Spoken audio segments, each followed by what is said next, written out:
Here we go. Here we go.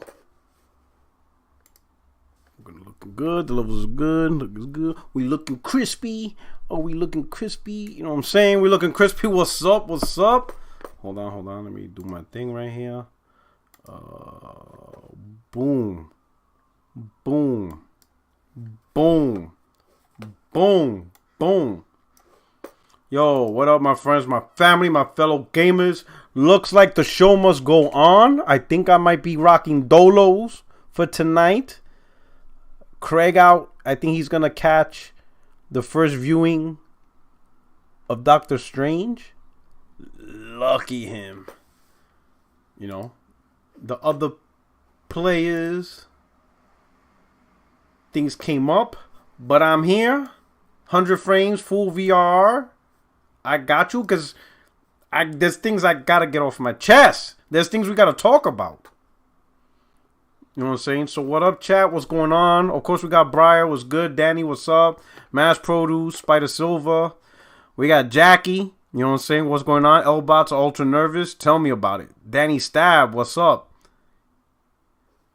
Listen to Danny. He says instead of reading his comment, you should be hitting the like button. Got Derpy, what's good? Who else we got? Jeff B Gaming, what's up? You know, Triple Aaron, what's up?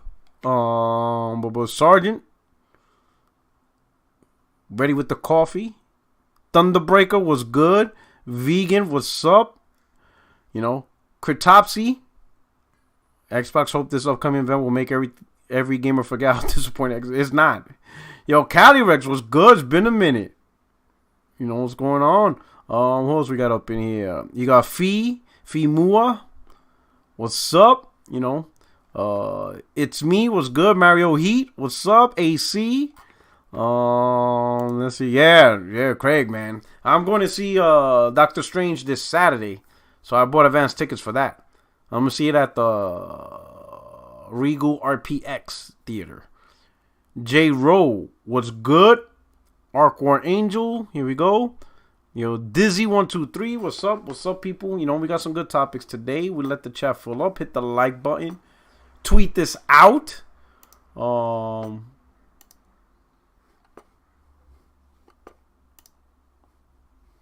know, I'm hoping maybe a few members will pop up. But if not, you got me. That update really crippled seafood. I know some people having issues because of the easy mode, but what about the more advanced mode? I don't see a problem with what they did because they added a more difficulty challenge. So I would think some of the hardcore seafood players would appreciate that. And listening to what was done, like the harder level, they actually, you know, besides challenging, the bosses got new movesets. So now you have to, you know, memorize a whole new thing. I would think you hardcore guys would appreciate that. Now, I know some of the arguments about other players. This is what I'm going to say, man. I'm going to say this on this topic. When it comes to games, the only games I think people should really be concerned about in terms of other players is the direct competitive nature of games. You know, like multiplayer shooters, fighters, that actually impacts you. If somebody cheats you out using an aimbot, I seen some weird shit on the internet. I seen videos of people have cheats where you can see through walls, so they know when the enemy's coming, like automatic targeting, and it's just crazy, bro. Like, I'm gonna be honest, I don't see why is that fun. I don't know, like that to me that wouldn't be fun. Like playing a shooter and you can see through walls, so you know what's gonna come up, and you have an advantage because you know where the players are at. Like, that's not fun. The fun is, to me, the fun in just anything is just the competitive nature of a person having the chance to beat you. And you have to overcome that through skills and challenge or whatever. Sure, it could be frustrating depending on the games or whatever, but it's overcoming the work and being competitive and showing through skills that you're better. When you have an advantage like that, it's like what are you happy about? Oh, man, I went 30-2. Well, yeah, you cheated. Like, you knew where everybody was going to be at. You were able to hunt them down. Like, what's the fun in that? Like, I know, it's just weird. So when I see that. So, You know, so to me, it's things like that. But single player games, you know, they added an easy mode, you know. So there's going to be more players that's going to be Sifu. But ultimately, if you personally beat Sifu at the hardest level and now you got provided even a bigger challenge, you should be happy about that. Because now you could go back to the game and try to crush it. You know what I'm saying? Like my man Captain Crunch said, grand opening, grand closing. What's going on? I'm seeing Doctor Strange in IMAX Saturday. Yeah! Oh, my wife's excited about that too. She loves Doctor Strange. That's her favorite Marvel character. So I'm looking forward to that. What's going on? Febreze. What's up? Neil S. We got Young Dre Ronamo. Man, killing me here. Who else we got? C Fresh. What's up? You know, I'm really appreciate you guys rocking out. The fun is not appearing noob to the enemy. Oh yeah, big deal. You know, let's go. What's up, Bleach? All right, so let's see. So I'm just gonna get with it. I don't think people are gonna show up. Everybody's probably busy. Things are going, but we're gonna talk about some stuff. Kingdom 23. You had to bring up Low Soul Aside. Like, why you do that to me, bro? Like, yo, that game is like Vanillaware for real. Like, what the hell happened to that game, man? Like, yo. Man, you just depressed the shit out of me right now. Yo, I haven't thought about that game in a minute. I completely forgotten about it.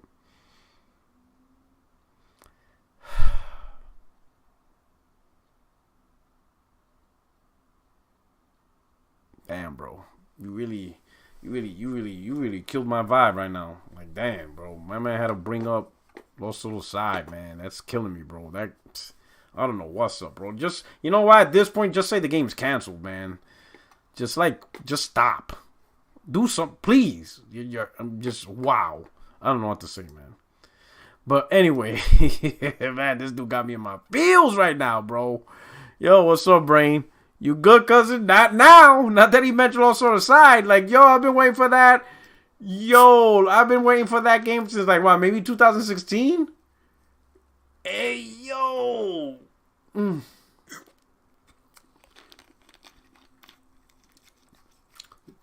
By the time that game comes out, Final Fantasy 25 will be out, bro. Like, damn. But speaking of Final Fantasy and stuff, we got Square Enix. As you can see up in the screen, Embracer Group apparently acquired lots of talent from Square Enix. They got Crystal Dynamics, Idols, all their IPs. Square Enix Montreal, pretty much what was the Western arm of Square Enix, responsible for Western developed games, is all gone. So that means Square Enix just has their, you know, the Eastern arm, the Japanese arm of all their products. But they did keep one Western game, which was, there was one game they did keep. I read it. Damn it. Do you guys know? They kept one. They got rid of Tomb Raider. The Avengers project, which is kind of weird because, well, they had to go through Marvel Games for that one. You know? But they gave up Legacy of Kain franchise, so that went with them. My man JFKT said, let's not be depressing, chat sheets. But they did keep one game. Which is Just Cause? No. Oh, man, this is bad, bro. I'm so unprofessional. What was the game? It was... Hold on, now I gotta look, man. Because, you know, I gotta keep you guys informed. Unless somebody knows in the chat, they're keeping Just Cause. Is it Just Cause? Is this Just Cause? Let me see. Maybe it is Just Cause. It just, I don't know, the name just not hitting. The name Just Cause, maybe it is, but it just didn't hit. Let me see. Life, alright, so yeah, they are keeping Just Cause, but they're also keeping Life is Strange. So let's see. Square Enix is keeping a handful of Western IPs. Let's see. What are the IPs they're keeping?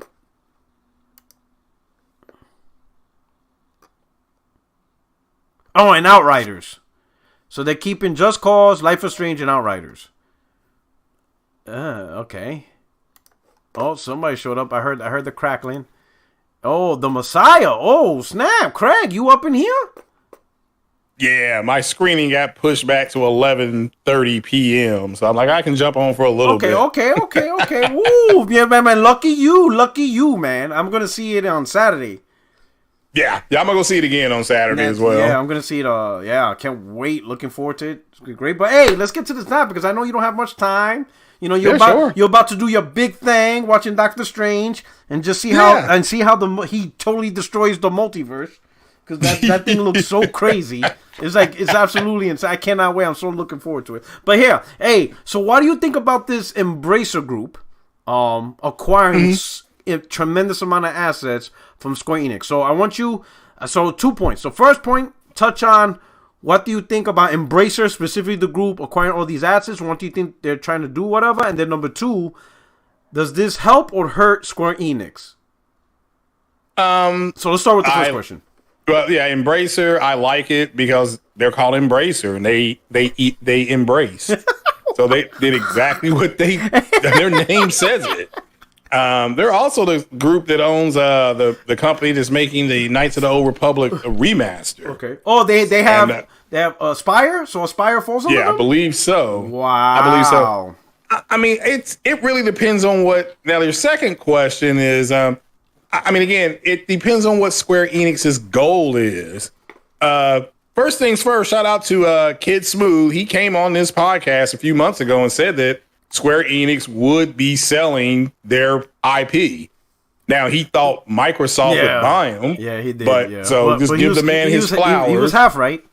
Yeah, he got half a point. But I mean, understanding why they sold is the big reason. Those games did underperform. So, it depends on what Square Enix's goal is. I mean, they still have a lot of IP. So, I mean, I think shout out to J-Dub. Like he said, they got Final Fantasy. They still got the Dragon Age. I think it's Dragon Age. And then they still have Kingdom Hearts. And that's just off the top of my head. So that's still a whole lot of IP. So the good news is that and shout out to Project Cloud, like he said, they can keep making those games that they got. They're going to be multi-plat. So they saved that IP. They got 50 IPs for $300 million. That to me is a pretty good deal, you know. So for them, they did also acquire a lot of debt, which I will touch on. But let it finish. Yeah, and then so I've seen multiple people today pop up in my, I was at work, I saw where now there are people disclosing, I guess, that Square Enix was the studio Sony was after. So, and I guess the question at this point now is, does Sony still try to purchase them minus those games? I agree with people who say, well, the Tomb Raider wasn't a big deal because they make Uncharted, but Tomb Raider was on the PS1 or PS2. It's been around since the 90s, so it still would have been a big get. But now, what if this move was done to trim the fat? What if Sony didn't want the Western devs? Yeah, well, that's the thing. That could be a twist to the conversation. Sense. Yeah, that does make sense. I've seen other people come to that conclusion that Sony's still going to buy Square Enix. They didn't want the Western developers. So it's like, yeah, if you're going to get rid of them, that does trim it. And I think they were trading it was at 4.7 billion. So this knocks that down. Sony has 10 billion for acquisitions, and they still have Ember Labs out there. I still think they're going to pull the trigger on that. A lot of people think they're going to pull the trigger on Deviation as well. So, again, we'll just have to wait and see. Now I see people saying they should go buy Capcom. Again, they can't buy something that's not for sale. Yeah. I just, it's not like they just walk in and throw a ton of money out. Yeah. So, but I like it. I don't have an issue with it. The people who said Square they felt was the right studio for them, those people were correct. So, but Jeff Grubb, I will give credit. He did come out and say it was always a rumor. That's why he didn't say who it was. Yeah. So, and that's the best thing to do. But, golly, that's why I stay away from rumors. That's why I did all those podcasts on, is Sony going to buy Square? Is Sony going to buy Kojima Productions? Is Sony going to buy, Capcom? It was always, will they or could they? Here's what they bring, and here's what they don't. Here's something that they don't bring. But yeah, Embracer embraced them, and I thought it was a good move. And like you just said, Porter Rock, maybe they trim the fat a little bit, and Sony goes in and gets them. Maybe not. Maybe Tencent comes in there with a treasure trove, because they're going around buying up everything as well. Okay. All right. Project Cloud, what's going on, my brother? What's up, man? Yeah, I was like refreshing YouTube, the past couple hours. I didn't see you had an upcoming stream. It was like, oh, it's like 9 and 10 or whatever. Oh, you're streaming already. Like, what? Hey, don't worry. You're fashionably late. That's how we roll here. You know what I'm saying? We're the cool kids. We come into the party when it's already in progress.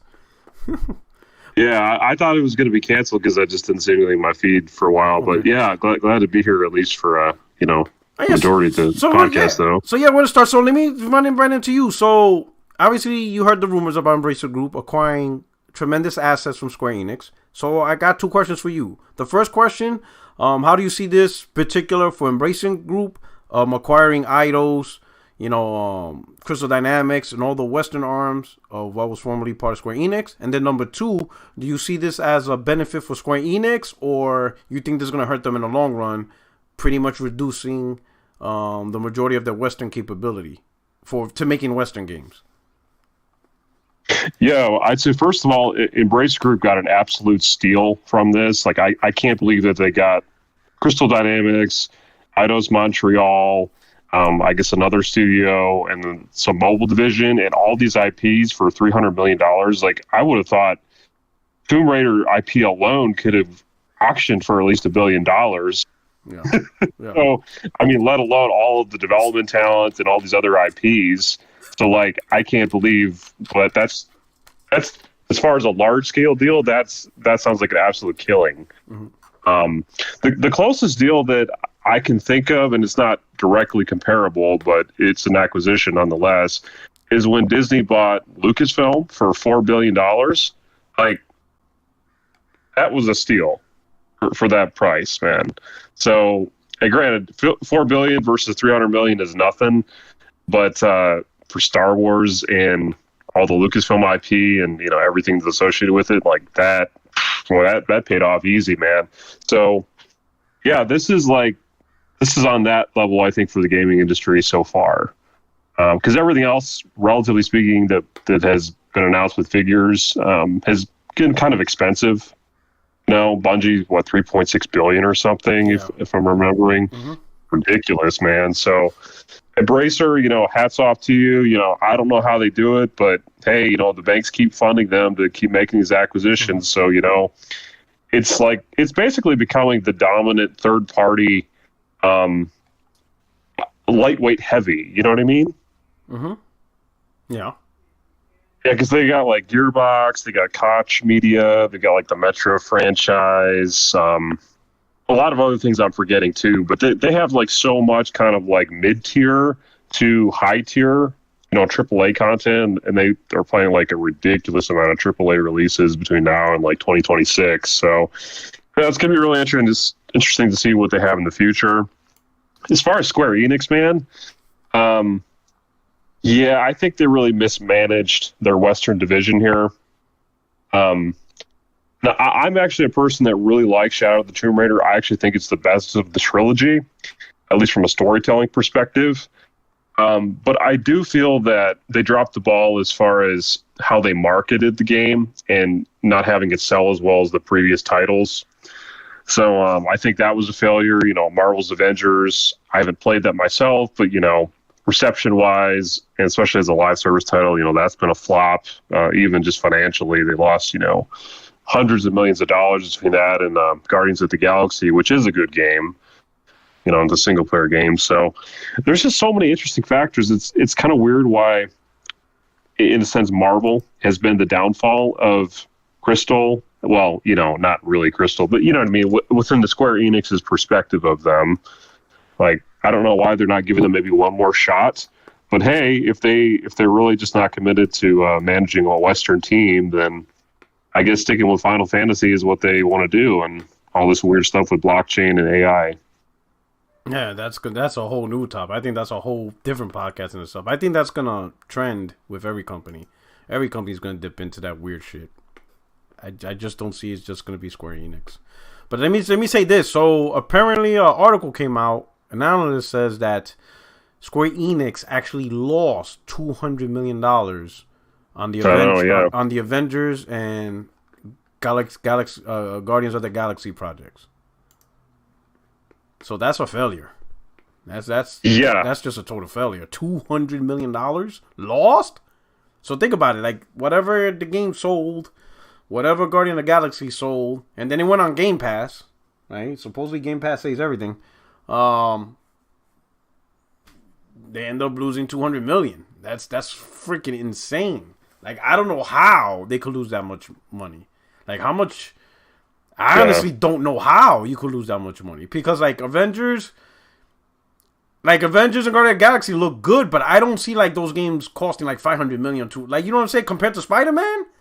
Like I didn't like maybe it's just me, but do you guys see something in Avengers and in Guardian of the Galaxies that we're not seeing? Let's say like with Spider-Man or Miles Morales. That you see anything far-reaching as compared to the two games? Because Miles Morales wasn't that expensive. And neither was the original 2018 Spider-Man. So, like what was it about those games that ultimately, even after X amount of sales, putting on Game Pass? Because I think Avengers was on Game Pass too, right? It may have been, yeah. I think they put that on Game Pass as well. So after all that, they couldn't even break even? Yeah, I think this is probably a case where they were just expecting the live service model to work, and it just didn't. Yeah, but what made them lose money? Like I can understand maybe like how much did they spend to where? Yeah. I mean, I think Avengers sold at least 4 million, right? Maybe. But here's the thing: it may have whatever units it sold. Yeah. It probably didn't sell many at $60 to $70 or whatever. It's probably $60. You know, dropped. It's probably after all the sales happened. Mm-hmm. You know? Good point. That's a very good point. That's almost a little bit scary though, because like you could lose $200 million that fast. You know, and for some people that's like crippling. Right? Yeah. Like, obviously, Square Enix has the big money to hold off, but some publishers don't. Like, one game could, like, losing $200 million could crush a publisher, or maybe one of the smaller publishers, right? Like, whoa. You know what I'm saying? That's kind of scary. People kind of forget. I mean, the AAA games that, you know, we want to enjoy, you know, it's sometimes hundreds of millions of dollars of investment, or at least, you know, over 100 million in a lot of cases. So, look, if that game doesn't succeed, I mean, realistically, you know, unless there's, you know, bankers or, you know, publishers or whatever that want to bail them out. But, you know, developers really are on the brink of disaster, you know, every time they release a game, you know. Granted, you know, obviously if you hit a certain level of quality and you market it well, you know, there's a general expectation that you'll at least survive. Mm-hmm. But still, if you have that game like Avengers, you know, that should have, honestly, I think the IP alone should have sold it more. I think it just goes to show that people are becoming even more discerning than ever about quality. And just accepting average just isn't going to cut it like it used to in years past. I would say the decision to make Avengers a live service game really, I think, killed a lot of momentum it could have had. Because there was so much, like, you know, it's kind of like, how would I put it? Like Spider-Man 2018, right? Insomniac Spider-Man, to me, is the equivalent of Iron Man, right? When Iron Man came out and the movie, and people realized they're basing a whole universe starting with that, right? Because Iron Man was so good, it led to a hype for the rest of the content, right? So when people played Spider-Man, and you know, it's an amazing game, and then the word came out that Square Enix got the Avengers, I think there was a little expectation of Square Enix doing what You know, maybe not in terms of gameplay, but a great, story, single player campaign that everybody's be like, wow, now we get to do it with the Hulk, Thor, and all these great characters.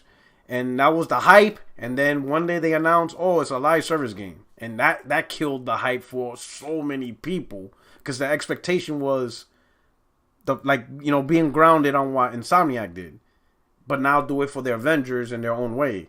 And I think once they announced live service, that just killed. There was just people who didn't even give the game a chance. There's people that I know won't give the game a chance. They don't care. That's not what they want. They don't want to hear live service game. And they just... That's a good point. That's not talked about enough. As soon as they announced it it was bad. And again, it was a collective sigh and roll of the eyes when they unveiled them, when they did not have the original looking people from the movies, and again, Insomniac said up front that our Peter Parker is 25, 26 years old. He's been Spider-Man for a decade. And then they went back and redid his face to look similar to Tom Holland. He did. Similar. He did. He did look similar. Seeing his face reminded me of Tom Holland instantly. I'm that's who it reminded me of. Yeah, I didn't get that impression. But no, that's a very good point, and it's undervalued, what you just said, Porter Rock. The whole live service thing. It just removed the breath. Let me make this clear. I played and finished the Avengers. The single player with Kamala Khan, that was actually pretty good. And that's what it should have been marketed as. And that's why, and I think they learned their lesson. That's why the Guardians game, they ran away. They came out right away and said, no, this is going to be a single player game. There will be no multiplayer, So they got out in front of it, and that game was good, but it underperformed. Yeah. So, and it underperformed. And it is catching an audience a bit now. It's just getting it late. Yeah. Ramon, what's going on, my brother? Uh-oh. Is it good? I know he's in the room. Oh, man, not again. Ramon, you hear me? Hello? Hello.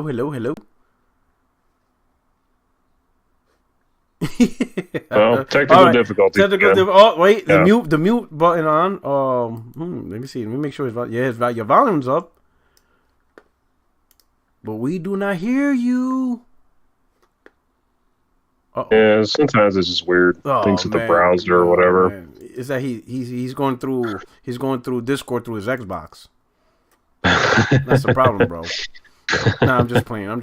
All right. So that's crazy. But hey, I will say this overall though. The overall transaction, this whole thing, I think it's overall great for gamers. Because number one, all those properties just went to another multi-platform publisher. So it doesn't impact the Xbox community. It doesn't impact the PC community or the PlayStation or even Nintendo. It's irrelevant because the games are still going to be on every platform. I would say is now in the hands of somebody that wants to take risks and try to make these games big. So I know a lot of people are looking at Embracer Group as, wait a minute, this group is getting too big. They have over 1,100 people. They're huge. But in my opinion, it doesn't matter how big they get because they're going to make the games on every platform. So you know what I'm saying? So when a major third-party publisher buys out another third-party publisher, it is little impact to the gamers. Because it's still third-party publisher. Now, the only concern, and I'm just throwing stuff, but shout out to the Ruham. He said, what's good, P-Rock and panel? Thank you for the super chat, my brother. You know what I'm saying? We chilling right here. We talking about these games. We talking about the industry. And to everybody else, can you please hit the like button? Hit that up. Retweet it out. Ramon, if your mic works, just interrupt the combo. All right, brother? I don't know what you got going on there. I told you to stop being on that cricket internet. Hopefully you can talk, brother. But just, as soon as you get it worked out, by all means, please, man. I'm glad that you're here.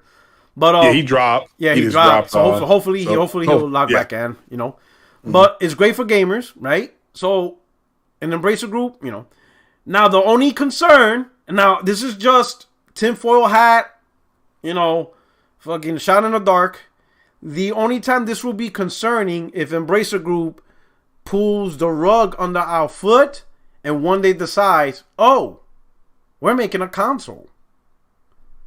Now we got problems. Because now you know what's going to happen. they're not going to make a console and yet still make all those games multiplats. That's not going to happen. You know what I'm saying? Because I thought about that today, because Embracer Group did grab a lot of stuff, but nobody's saying nothing. Like, notice, this acquisition from Square Enix, nobody cared. There's no FTC. There's no Senator Warren. There's no Hoag's Law talking about it. Like, it's barely, you know. I think the biggest conversation is people wishing that Microsoft would have got Crystal Dynamics. I think that's really the biggest conversation out of anything, right? But other than that, I mean, again, the Tomb Raider game is a solid. It's solid. I'm not here to say they have sold over 82 million since the inception of that game. That's a 88 million. Yeah. So it's a lot, right? So it's a lot of content. A lot of studios. Embracer's huge, right? This helps alleviate the things Square Enix clearly doesn't want, so they could focus on their Japanese games, you know, and hopefully maybe some of the titles they kept, they could invest and bring them back, you know, like Parasite Eve and stuff like that. This is just some games. There's a lot of games, but I think they're going back to their centric, you know, Eastern roots of what made them great, right? Which is fine, you know, because there's a lot of Western publishers that make a lot of great Western games, right? But how many big AAA Japanese games are there? I mean, you got your Front Software, but they're like once every 5 years because they have the Souls type games. Capcom games, Capcom, you know. But you know, but I think Japan needs to come back and really hit it hard. You know what I mean? Kind of like the PS1, PS2 days where they were the top developers of the industry. Yeah, you know? So that's a good point. So I think Square Enix doing that, right? But what if now the Square make Parasite Eve? Yes, that's there. That is there. Parasite Eve. Yeah. See, I would like to see them bring that back. You see what I'm saying? You know, Oak has, if Embracer Group made a console, they would give Sony, Microsoft, and Nintendo a serious run for their money, and that's what I'm saying. Well, you know, because now they're just acquiring stuff, but nobody's saying nothing. Because again, it's going to be everywhere, or that's what everybody's thinking.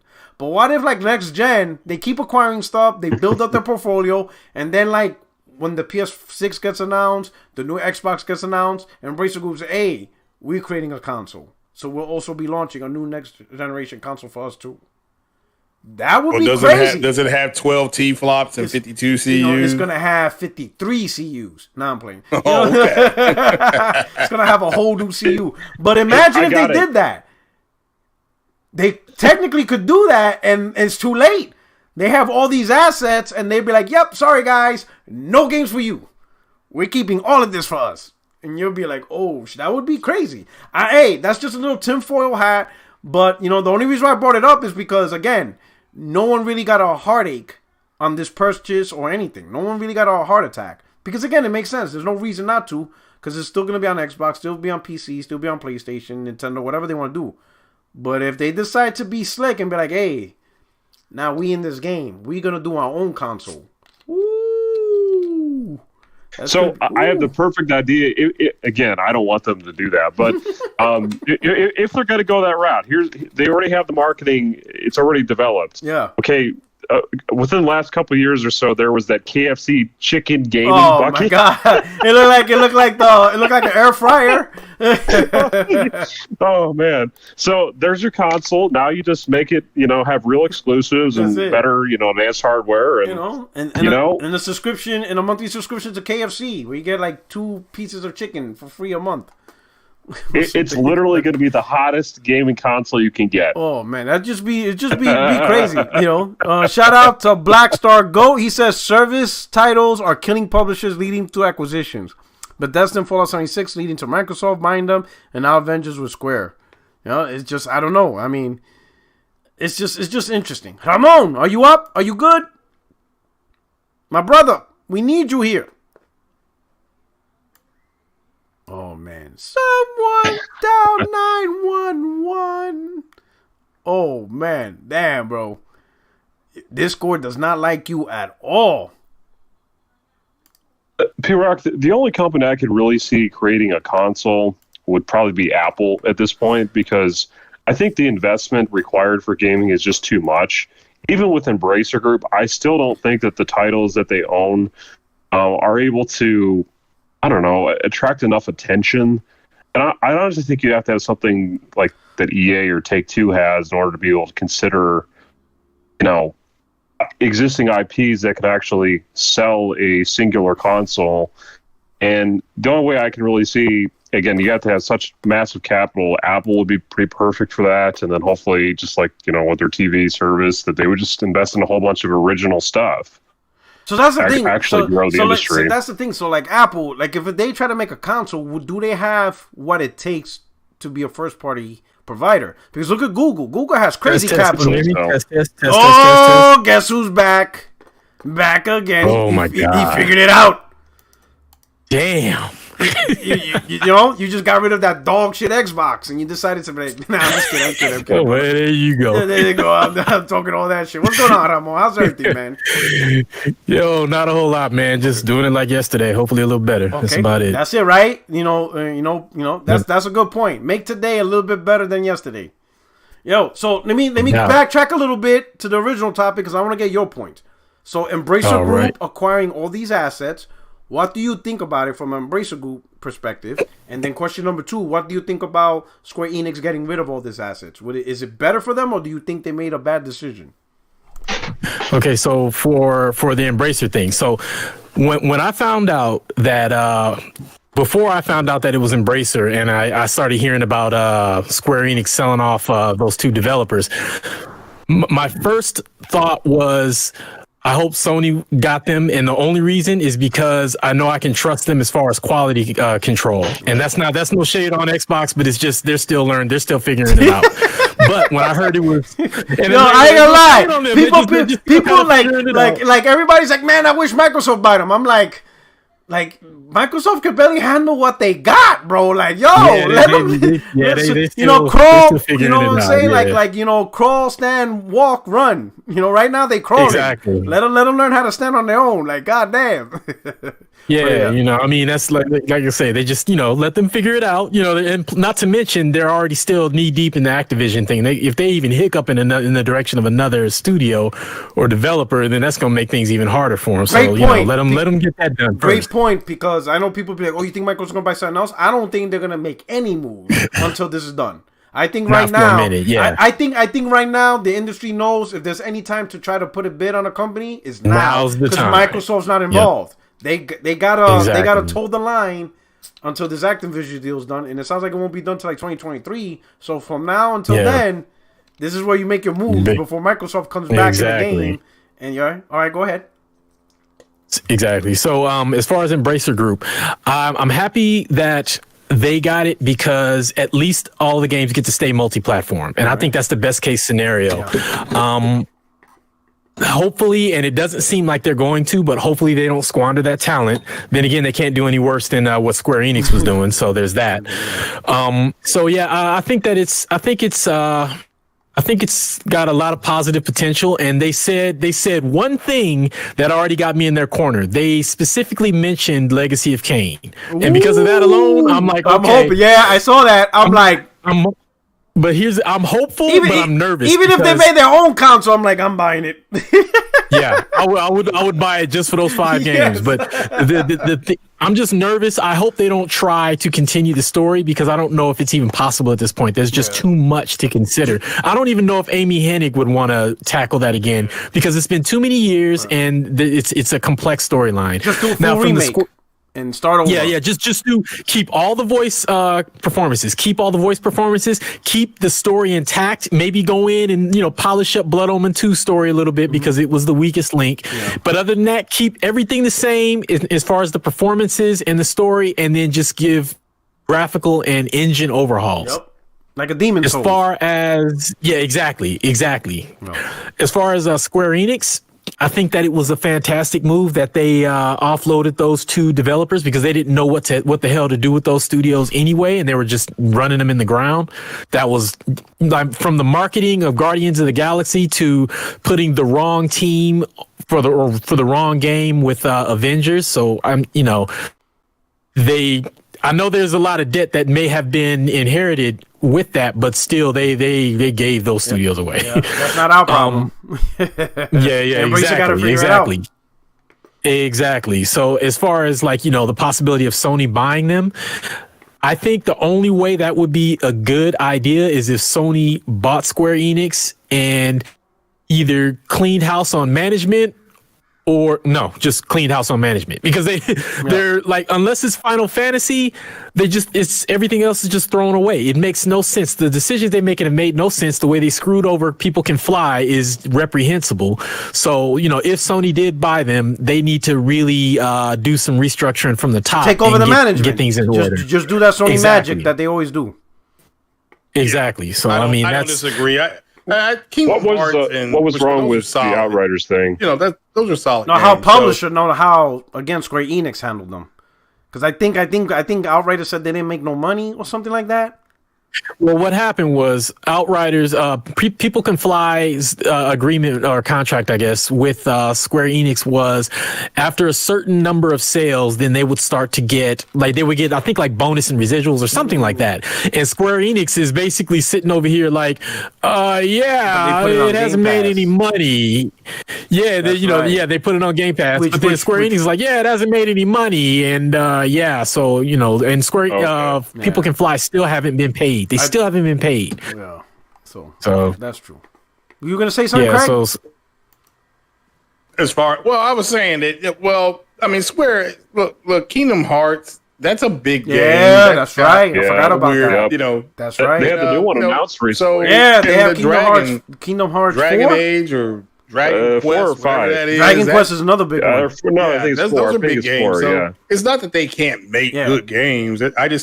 They like just a lot squandering the IP they have. They're catering to their strength that they've been consistent with, which is I saw somebody in the chat saying something about it's a Japanese studio, like you all were pointing out. Now it's a total Japanese studio, so maybe they go back to their roots and Sony does buy them. And like I said, it wouldn't shock me if I woke up tomorrow and it's like welcome to PlayStation or whatever. So.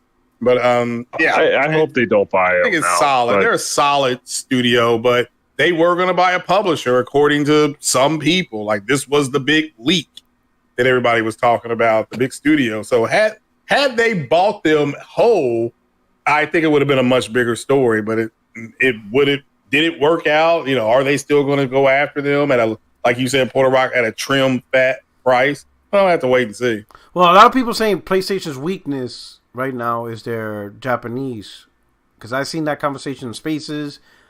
I do see it in Twitter conversations. A lot of PlayStation fans feel that Sony's Japanese side of the platform is at its weakest. It's very weak because they have these big blockbuster Western games, but when you look at Sony first party Japanese games, what's equivalent to the Uncharted, to the Spider-Man, to the Horizon Zero Dawn? There's nothing really. The closest, that's a legitimate observation. The closest technically is Gran Turismo, because technically that is a Japanese game, because that is made by Polyphony Digital. But besides that, what is their big Japanese game? Well, it's a Japanese-made game, but not Japanese. Yeah, because it's racing. That's a legitimate point. But I think Sony, after the PS2 with the PS3, went after the U.S. market full bore, and they kept going hard. Yeah. And they kept going, and PlayStation has two gaping holes. They had 3, but they're shoring that up with the online multiplayer live service games. So the 2 remaining are JRPG and actually Western RPG. They're kind of lacking. They have a couple, but I said that too. Oh, you said no, okay. Not in this podcast, but what I'm saying, I mentioned that to people specifically. Because I said, hey, Sony does need to answer up in some form with Xbox attempt to take over Western RPGs. And people were like, nah, Sony's fine. Sony always been fine. I'm like, no. Sony used to be fine. Because you used to be able to play Fallout and Elder Scrolls. Like, that was part of the PlayStation, ecosystem. So, you had those games. And then you got Horizon Zero Dawn, got The Witcher. It was fine. But Microsoft took 2 major IPs away from PlayStation. People could, I know there's people on Twitter, but this game sucks. The games sell like 10 million on PlayStation. So clearly somebody's playing them, right? Mm-hmm. So the removal of Fallout, Elder Scrolls, and now Starfield, that's huge. That's a void. Yeah. And then not only that, Microsoft added Avowed, Fable's coming back, You know, Yep. The Outer Worlds sequel won't be coming on PlayStation when the first one was on PlayStation. Microsoft Elder Scrolls eventually. Microsoft doubled down on the Western RPG, while Sony they lost a lot. They lost the Fallout, they lost the Elder Scrolls, they lost the sequel to Outer Worlds. Right? They're not getting Starfield, or chances are not getting Starfield. You know. So what does Sony do to fill that void? It can't just be Cyberpunk, Witcher, and whatever. My recommendation was CD Projekt Red. Now some people say, "Oh, but that's what I've been." Yep. Now some people said, "Hey, but look how Cyberpunk turned out." And I say, "Hey, Cyberpunk." That's a management thing. Yeah. And the actual business side apologized. Exactly. They even admitted they didn't listen to the developers. The developers were telling them this is no good. They didn't listen. So you put that developer on the Sony, where Sony knows how to manage teams and don't stress out the developers with business decisions to the point where a game's broken or whatever. That will be a great arm to have to supplement, because they're gonna have to answer up. Right now, because Microsoft hasn't released their big Western RPGs, no one sees it. Sometimes you gotta look. When you play chess, you gotta think 5 moves ahead. You can't look at what the board is showing you now. When Microsoft, I'm telling you, we're gonna see it in about a year or two when Microsoft finally drops Fable, a Fallout announcement, an Elder Scrolls announcement, Avowed comes out. Avowed. Yep. Outer World 2 comes out. Crazy. The way people are going to be like, wait a minute. Like, what the hell? Microsoft is doing all these great Western RPGs. Sony, what are you doing? That's going to happen. It's going to happen. I'm telling you. Yeah, you're absolutely right, because once the Sega Nintendo battle ended, I was exclusively gaming on PlayStation all the way up until this generation. I more or less ignored Microsoft for a myriad of reasons. Yeah. They had some games I wanted, but I couldn't justify buying the console because they never had enough games that I wanted to play. Yeah. But when I was teetering on the fence when they bought Obsidian and Ninja Theory. Yes. And then when they announced the ZeniMax, I was like, you got me. You got me. Yep. All I wanted, I was just waiting for them to have enough games so that it would justify me buying their platform, and now I have it. So when that does happen, games were always on their platform. but they were always on their platform. But he was able to play them on PlayStation, so there was no sense in getting the same console that does the same thing. Yeah, another example, for instance, was Ninja Gaiden. I bought an OG Xbox for Ninja Gaiden, solely for Ninja Gaiden, and then the reason why I still say the Series X was my first Xbox console, it literally isn't, but it kind of in actuality is, because the OG Xbox failed on me, and I ended up, because I buy extended warranty, so after I went through three OG Xboxes, I gave. Dude, yeah. So you were going with the Red Ring of Death before it became cool. Exactly. So before it became in style, you were rocking the ROD before anybody else. You're like, shit. Everybody comparing 360. Man, I had to replace 2 of my 360s. You looking at them like, shit. I did that shit 5 years ago, son. Fuck you talking about? Fuck you talking about? Exactly. So that shit played out to me. Yeah, I know. I'd already been there and done that. But then when Ninja Gaiden came to PS3, I was like, okay. Don't need a 360, So there were several games, and I was seeing games on 360. I'm like, okay, maybe I'll get, and then we'll come to PS3, and I'm like, I don't need one. Mass Effect and stuff like that. Yeah. Elder Scrolls came to PS3. Fallout.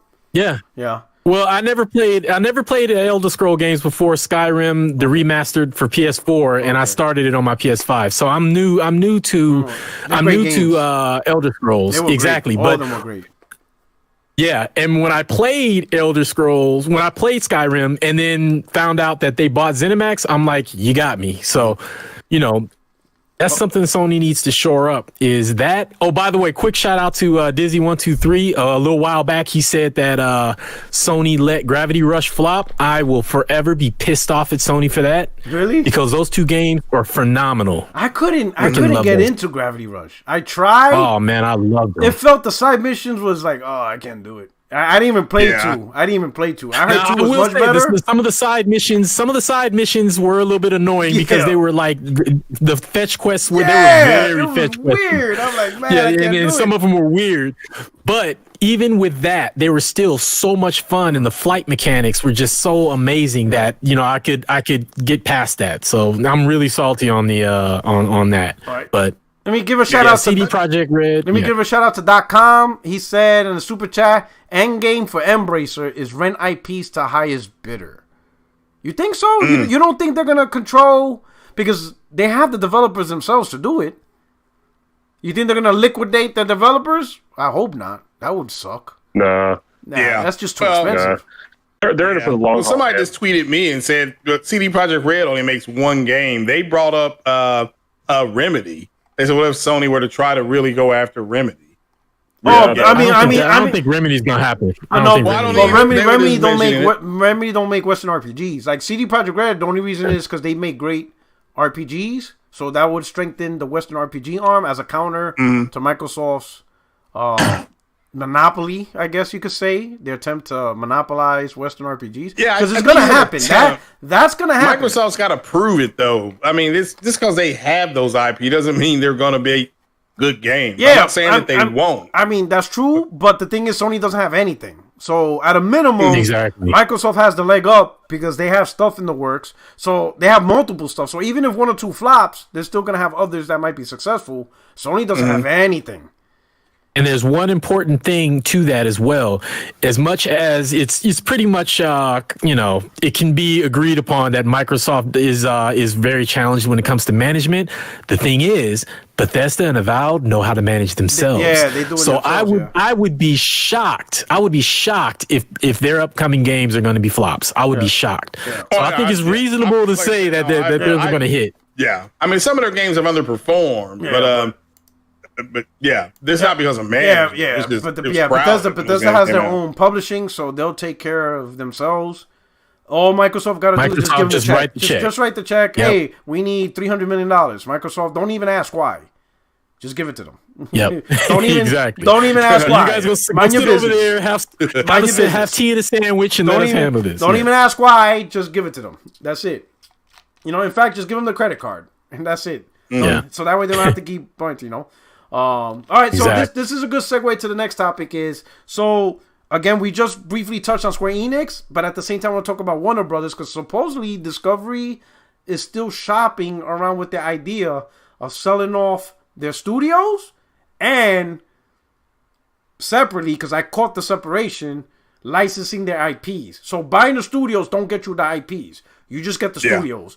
But the IPs are also up for grabs. So I think, is there a chance Warner Brothers is trying to take the Marvel approach? Because Marvel games unless it's phone, I don't know much about the phone gaming side. But as far as their AAA side, they're licensing their IPs to get other people to make big AAA games, which including Star Wars, whatever.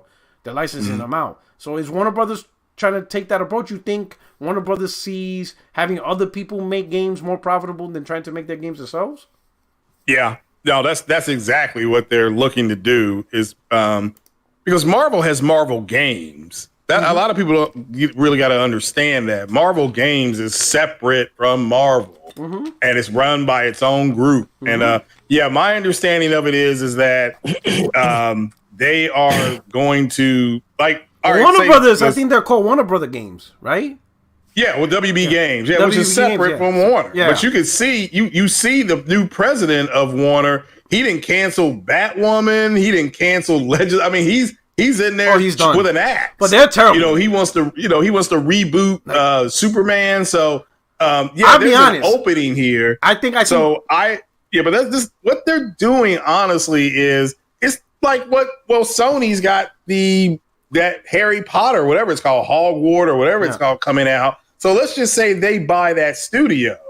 And it's what a lot of people think is going to happen. They will get their hands on that studio, and then you're right, they would either Warner is going to fire everybody and just license out the IP, or they'll say, well, you can have this, you buy the studio, then you have to come to us and say, please, sir, may I have some more? So either way, they're licensing things out. So, but that's what I got told a few weeks ago. And this came out of the movie trades because they were like, yeah, they not really hot on the gaming industry. And this dude's already in there with an axe, axing people left. I can't believe they got rid of Legends of Tomorrow. That girl that playing, I think a Black Canary or the Canary. I mean, she was fine. Well, the CW shows are done. So Sony. I mean, Warner Brothers is doing to CW what Disney did to Netflix.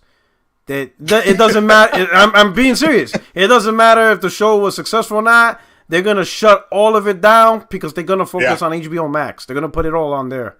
Shout out to Warlock Dog. Wait, let me say. Shout out to Warlock Dog. He's a channel member. He says, I wouldn't be surprised if Sony did what they did with Spider-Man back in the day and buy one of the DC superheroes. If the IPs are up for shopping, who you think? Let me go down the panel. We'll start with Craig. If let's say we just pick one DC, if Sony had the ability to acquire one IP, except Batman, because that's too easy. Other than Batman, who do you think Sony would get if they were to acquire? I think it's a tie. I think it's a tie between the Flash and Wonder Woman. Well, Wonder Woman's already being made. So okay, well then for me, if it's a superhero, it would either be the Flash or Green Lantern. Be one of those two. Because the effect, the particle effects you could have in those type of games would be crazy. I mean, it would be crazy. So that's my opinion, though. Okay. All right. Project Cloud. Can't be Wonder Woman because Wonder Woman. It can't be Batman franchise, and it can't be Wonder Woman because Wonder Woman's already announced. So what you think is right? So out of the available IPs now, what do you think? I think there's one clear answer for them if they can only pick one, and that's Aquaman. Ooh, why Aquaman? That's a good one. Epic underwater kingdoms. That's different. It's unique. What about that trash ass dolphin game that Microsoft has? That underwater stuff ain't that too good. They're not going. The dolphin that spits whatever. Oh my god, I know what you're talking about. But that's a good one because that was the old Sega game. You know what? Echo the dolphin. No, but I know the one Craig is talking about. The one because I gotta make a new tweet on that one. Because I always, every 6 months, I bring up a tweet joking. So there was this indie developer, who made this dolphin game. And he had the nerve to say he got the game running at 4K 60 on Xbox, but he couldn't get it 4K 60 on PlayStation 5. I saw that mess. And people kept saying dolphin game. And I'm like, Echo? He's right now it's around 1080p 60. And then when he showed the game, I was like, oh, hell no. This guy's a liar. Bro, this game should be running at 8K 5,000 FPS. There is no way this game is this guy is lying. Oh man, so every 6 months I think it's time that I bring that tweet back up. But all right, so Aquaman. So B-Rock. I'll say this: if they can only choose one character, it's Aquaman. Okay. If Batman is out of the picture and Superman's out of the picture, but if they can have multiple characters, they got to go with the Justice League. If they can make it live service. And make it a live service game because that actually was successful. Nah, I'm just playing. But that's a good one. A single player. That's a good one. Justice League the game. Okay. Yeah. All right. Ramon, what do you think? But it can't be Batman because obviously they already have games for that. And Wonder Woman, they already announced a Wonder Woman project. So, okay. Outside of those two, who do you think Sony would grab, or who do you think they should grab? I am at an absolute tie between the Green Lantern and Aquaman. And here's it. And just envision. Okay, Green Lantern, you're defending Earth, but at certain points, it's open world. They open up the scope. You power up your ring and you take off and you fly into the sky. You exit the atmosphere. Now you're in space and you keep flying. And then there's space stations or there's other planets, space battles, all of that. Green Lantern could actually bring you that. So I think that would be a fantastic option for Green Lantern. On the flip side, you go Aquaman. You can be on land and you can do things on land. But then when you jump into the water, think about taking the underwater aspect of Horizon Forbidden West times 10. Holy shit. Because open up the Uncharted 4, you go underwater. And it's because it's a whole world underwater. Yeah, it's a whole world. The ocean is a completely different world down there, and we haven't even explored it all. Just the possibilities they could do with either one of those games would be off the charts. And I don't think either. I mean, I could be very wrong because I don't follow comics, but I don't think either one of those two characters would be as, like, for instance, as expensive as a Batman or a Superman, right? Yeah. So they might be able to get, a better deal on those two characters. And with the capability, can you still hear me? Yeah, I can hear you. Oh, I'm listening, bro. Okay, I heard something like, weird. bro, I really want this game now. I'm just envisioning it in my head right now. Like, the deeper down you go, and then imagine you go down so deep that where it's black down there, and then you encounter a boss and all you see is the eyes. Ooh. And then you know what I mean? And then just like, as you battle this monster in the dark, you start retreating higher up. And then as the light starts to come, you see the silhouette of the thing. And then eventually you see the whole thing. Like, just, there's so much they can do. It would just be insane. Yo, somebody clip this and send this to Warner Brothers. Like, bro. Yo, and the Green Lantern one was good too. I didn't even think about that. Like, because we're so stuck on cities. Nah, bro, you going to Sector 8895. Get your ass over there. And who knows? Exactly. Whoa. Space battles with that. Just you out there flying around in space battles and the special effects that these consoles can do now. Man. Shout out to Warlock Dog for a great topic. He also said it won't be nobody who's the main member of the Justice League. That's out of the question. Sony should buy Static Shock and his universe characters. Man, after listening to Ramon, bro, hell nah. I was about to say the Flash, but like, the Flash is boring. Because I was just going to bring up he run through buildings and shit. Like, yo, Ramon brought up underwater battles. I'm like, yo, that's crazy. See, they need to listen to this and then hire me to write them. Yo, Guap. Yo, he said, I'm on it, Pierre. Yo, Guap, clip this, bro. Send that shit out to Twitter. Like, yo, that shit is crazy. Man, I'll be honest, I was partial to Flash, but I never had the imagination of what you guys said. With me, with Flash, the reason why I think it was Flash was because, like, one of the limitations of consoles was how fast you can draw this thing and move. So, like, I remember when Mark Sidney was talking about, like, the limitation of the character is the speed of how you could get, the world developed. So the character can move faster than the streaming assets of the world, right? So I'm thinking, okay, with the power of the SSD, you can actually make a proper Flash game, and that dude could just...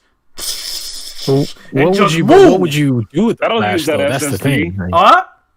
That'll use the SSD. Hell yeah. Move that sucker. Like, you be running fast. Now, I don't know how they're going to do the controls. Yo. I don't know what they would do with the Flash, though.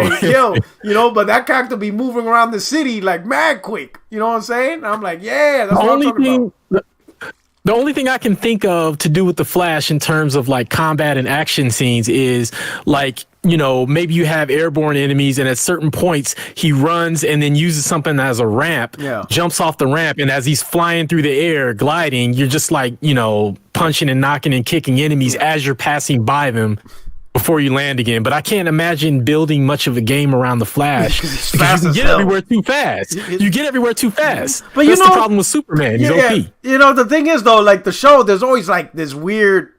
Like, all right, so this is one thing, because I used to watch the Flash shows. I mean, I still watch it, but I wait for it till it comes out on Netflix.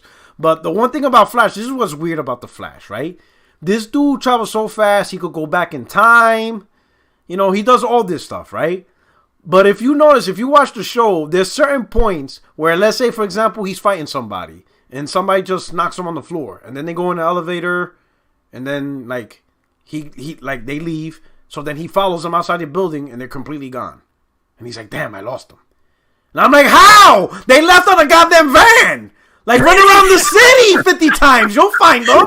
Like, how did you, like, I'm not lying. Like, I like, those writing scenes bothered me. Like, the enemy will hit him with a blast laser, and then they take the elevator, as if the elevator's super speed, right?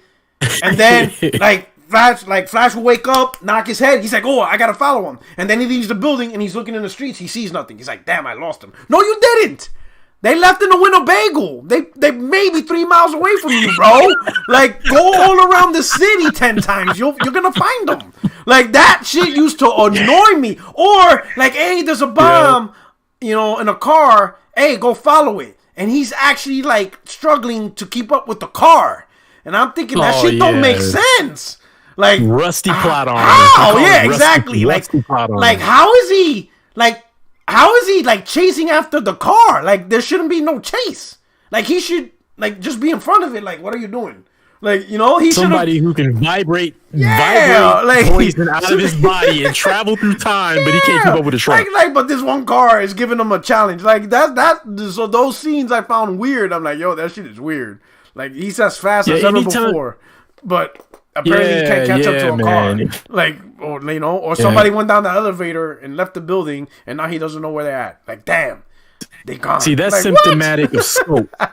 That's symptomatic of scope. Anytime you have a character with abilities like that, you got to open up the scope of the world and give him, like, he has to have bigger enemies. You know what I mean? That's like, yeah, you know what I mean? Like, you can't have Superman, like, you know, fighting cops and robbers forever. You got to open up the universe and give him something. You know what I'm saying? Yeah. You got to create a character like Doomsday and stuff like that. But, you know, so like something like, you know, instead of going down the elevator, they have like a little portal. All right, that makes sense.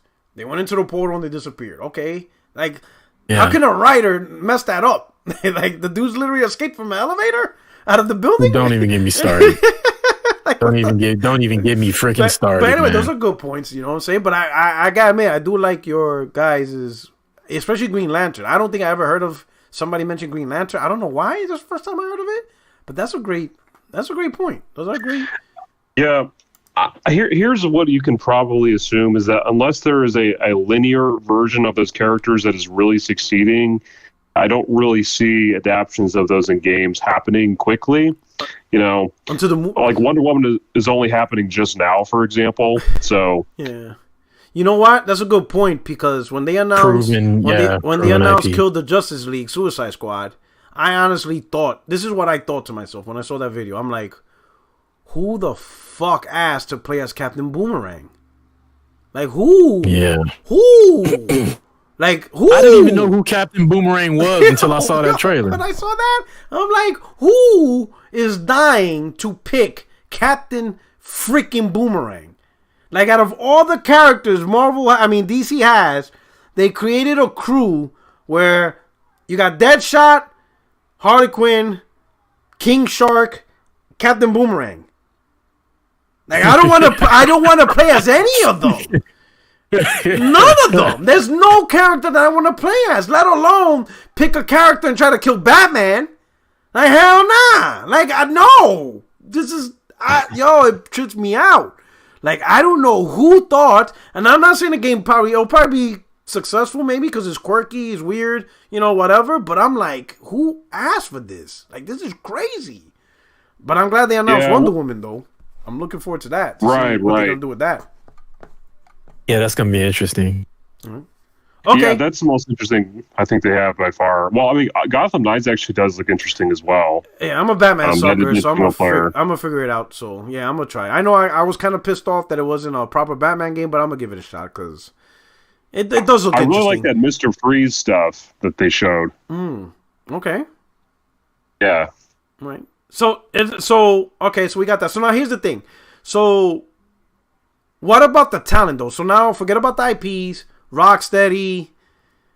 Yeah. I'm gonna be honest. That's really the only studio I really know off the top of my head. And then you got the studio that's doing. You got the NetherRealms. Yeah. So here's the thing though. Who owns Mortal Kombat? Is it Warner Brothers or NetherRealms? Is it their IP? Do they still own the rights? Both. Yeah, I think Warner Brothers owns NetherRealms, and NetherRealms is the creator. Yeah, but let's say if NetherRealms leave, do they take the Mortal Kombat IP? Oh, yeah, I see what I mean. Yeah, that's something we don't know. Because NetherRealms like created the IP. Overdrive and Insomniac. Yeah, we don't know if they own their own IP or not. Yeah, I don't know. I don't know if they own that IP. Yeah, I don't know that either. You know, that would be crazy. Well, here's how it probably works: is that Mortal Kombat is probably a property of NetherRealms LLC or whatever it is. And then Warner Brothers owns NetherRealm. So Warner Brothers, I don't think. I mean, look, they control it, so I guess technically there'd be a legal way to, split the two, as in split Mortal Kombat from NetherRealm. But yeah, I doubt that would happen. Like, because that's the whole value of that studio is that IP. Yeah. Unless NetherRealms did moves, like when they got acquired by Warner Brothers, they put stipulations saying that, it's kind of like when Bungie fell under Activision. Activision took over for Destiny, but Destiny still belonged to Bungie. It didn't belong to Activision. So when Bungie left, the IP. So it's the same thing with Sunset Overdrive and Insomniac. Yeah, they kept it. Yeah, so hopefully NetherRealms was smart and they kept the rights and protected it. That way, if there ever comes a day where NetherRealm leaves Warner Brothers, that rights stays with them. So hopefully. But what do you think about that, of acquiring those studios, but without the IPs, just the talent? You think that's a good idea, or do you think that's a waste? Rocksteady definitely. No. I'm sorry. Rocksteady. I'm sorry. I didn't. We'll start with Ramon. Rocksteady, I would say yes. I mean, even though they've, as far as I know, they've only Batman behind them, but they've done such a stellar job with the Batman games that I would trust them with something different. As far as NetherRealms, I don't know what else they've done other than Mortal Kombat, and I'm not a Mortal Kombat person, so I can't really. They did Injustice. The fighting games Injustice. Okay, yes. That's theirs too. Well, it's kind of like Mortal Kombat in a way. It's just a dark DC. Yeah, it's a superhero version. Well, I think it would be a good get in terms of strengthening their fighting game portfolio. I don't play fighting games, so I don't have a dog in the fight. But I think it would be a good move in terms of strengthening your portfolio. Yeah, with Sony now owning Evo, that probably wouldn't be a bad move for them to acquire a studio that's fighter centric, because they own Evo and they're really and Sony's really big on esports. Yep. So, okay. So, Project, what about you? What do you think about the talent? Yeah, for sure. So, I would say in general that the talent or / developers that are there, there's a synergy between that talent and the IPs that they work on. So, I'm sure developers there have maybe pitched original IPs or something like that, and of course, we'd love to see what those would be. But at the end of the day, it's basically the Warner Brothers IP is what they work on. Yeah. And that actually makes sense because it's the Warner Brothers division of games. So, it makes sense that they kind of only work on the stuff that we know. But there's so much to explore on DC that, like, for example, when they're creating this Wonder Woman game, sure, there's a whole lore of that character, but the way you create it in the game, it's like creating your own IP. It's just that it's recognized, and you know what I mean. You're creating your version of that character, so it's about as close to making a new IP without actually truly being, brand new. True. Yeah, because really it's just concept art and context of the character, but you still have to do the fighting mechanics, the animations, the gameplay, the story, missions. So yeah, it's true. Warlock Dog, you're triggering me right now. Shout out to the channel member. He said Wonder Woman is basically Assassin's Creed last 2 games put together. That's basically what you'll be playing, and she'll be able to fly. Nah, that ain't it, dog. Please, Warlock Dog. Please tell me that's not it. Listen. If Wonder Woman had to copy any game out there, I would say copy God of War. Just do that. I'll take that. I'll take that over Assassin's Creed. Yeah, I'll take God of War. That wouldn't be a bad idea. I'll take God of War. I'll take that. Okay. Dude, copy that if you're gonna copy. Yeah, with Wonder Woman with stealth and drop down on your enemy mechanics wouldn't. Yeah, that's too small for her. It's too small for her. You got to go bigger for a character like her. She's a beast. Yeah, she's a monster. Yeah. Like you got to go big. You got to give her Titan-sized enemies to fight. She could go toe to toe with Superman. Superman. So I want that. That. Bang the damn bangles and blow everything up, like type shit, bro. Like, you know what I'm saying? Give her enemies the size of Kronos. Yeah, like what Kratos be fighting, bro. Exactly. You got to give her enemies like that to fight. She needs some overpowered enemies that are going to challenge her. So, where she has to fly up and she's punching them in the face and they're falling and creating earthquakes and like breaking the ground up. You know what I mean? Or and then she fights enemies that might be her size, but equally as powerful, and they're like, breaking through the ground towards the Earth's core. Technically, it's all Greek mythology, so all that shit counts. Zeus, Cyclops, all that shit counts for her. Oh yeah, man! You besides- can, So you can do some crazy stuff. Craig will finally have a Wonder Woman fight Ares. Technically that's his sister. Wonder Woman, that's his sister. Can you imagine the things that you can do with her lasso, like lasso something and then yank them back like Scorpion and then slam them into the ground, turn around and slam them in the ground and again and launch them into space? Okay, like just crazy stuff. So I don't know, man. hopefully some things could come out of this. I don't know. I'd like to see the World War II version of this, or World War I version of Wonder this. Woman. Yeah. Ooh, man, beating up Nazis is always a good thing. Oh yeah. So. I mean, I wouldn't be able to progress the game. Just beat the shit out of Nazis all day. Okay. So the next topic, it's a little bit of fuckery because we're gonna end the show with a little bit of, Council War humor and stuff like that. So Ramon, you know me, man. I can't, especially. I can't help it, man. This is what I love about Twitter. It's glorious. So. Shout out to Ono as Alex. So he came out with a tweet saying that ray tracing is overrated. It kills FPS performance. Now, he caught a lot of flack, but the thing is, Ono as Alex is a PC gamer. So when he made that tweet, I knew exactly where he's coming from because he's more concerned about performance, PC performance, all that stuff. But I also knew what that tweet was going to do because you're going to see a flood of Xbox fanboys using that as a security blanket. And boy, like clockwork, they were in there. Oh, yeah, you're right. It's all about FPS performance. And I'm reading these comments like, nah, motherfucker. I remember you. I remember your shit talking. Now. So, of course, I had to bring the receipt. So, this one dude, I remember this dude. His name is Axioms of Fate on Twitter.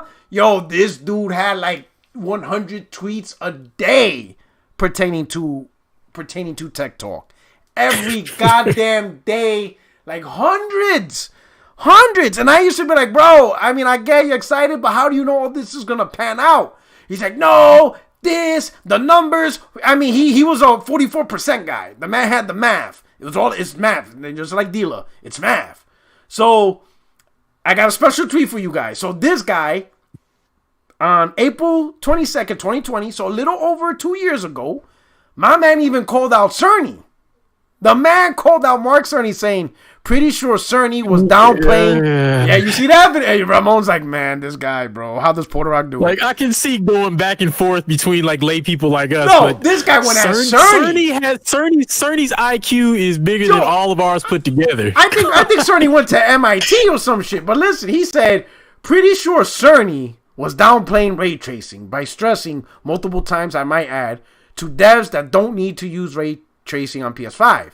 I wonder, is that because there's a significant performance impact while using it on PS5 compared to Xbox Series X, which has been stated to have no performance impact. So that's the energy. That's the energy my man Axioms of Fate said, right? Now lo and behold, when Alex made that tweet, look at his new energy now. Which is why I think ray tracing should be limited to audio usage in games like Forza Horizon 5, and the sound quality of the car's engine is S tier when it comes to directional noise. Now he just wants ray tracing for sound. Oh man!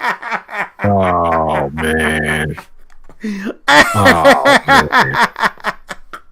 Oh man! Oh my God! Yo, let me give you another one of his tweets, bro. Oh my God, this dude. I even put it up on Twitter. I made a tweet specifically for him. What other tweet I got of him? Hold up. Damn, I should have saved it and put it on the screen. Give me a second. I might share my screen for this one in this case. To make it easier. Hold on. Let me pull it up. This guy, like, yo, I just can't help it. My superpower is memory. Like, my God, that's my superpower, bro. They call me the rememberer. Yo, I don't know why, but let me share my screen. All right, let me go back to Twitter. Okay, So right, so here he is downplaying. So here's his other tweet. Let's see right here. Let me show you this. Oh my God, Axioms! Oh, the amount of conversations this guy made me suffer. Look at this shit. Oh wait, what do you mean wait? What are you doing here? Hold on. Oh my God, let me find out. This thing froze. Let me go through here. My man Tony Polanco's catching this heat. Feel bad for him. Yo, shout out to Tony. My man. Yeah, I'm telling you, man, you can't be going after PlayStation Nation, bro. They're gonna come for you. Yo, for real, man. Folks need to calm down a little bit, man. People are starting to get rabid. Yeah, man, that's a lot. Yeah, I see. I'm gonna be honest. Lately, I've been seeing some weird shit from PlayStation Nation. I'm like, wait a minute. There's some. I don't know. Yeah, I admit. It's been. I'm like, wait a minute. We need to I don't know, bro. I'm like, yeah.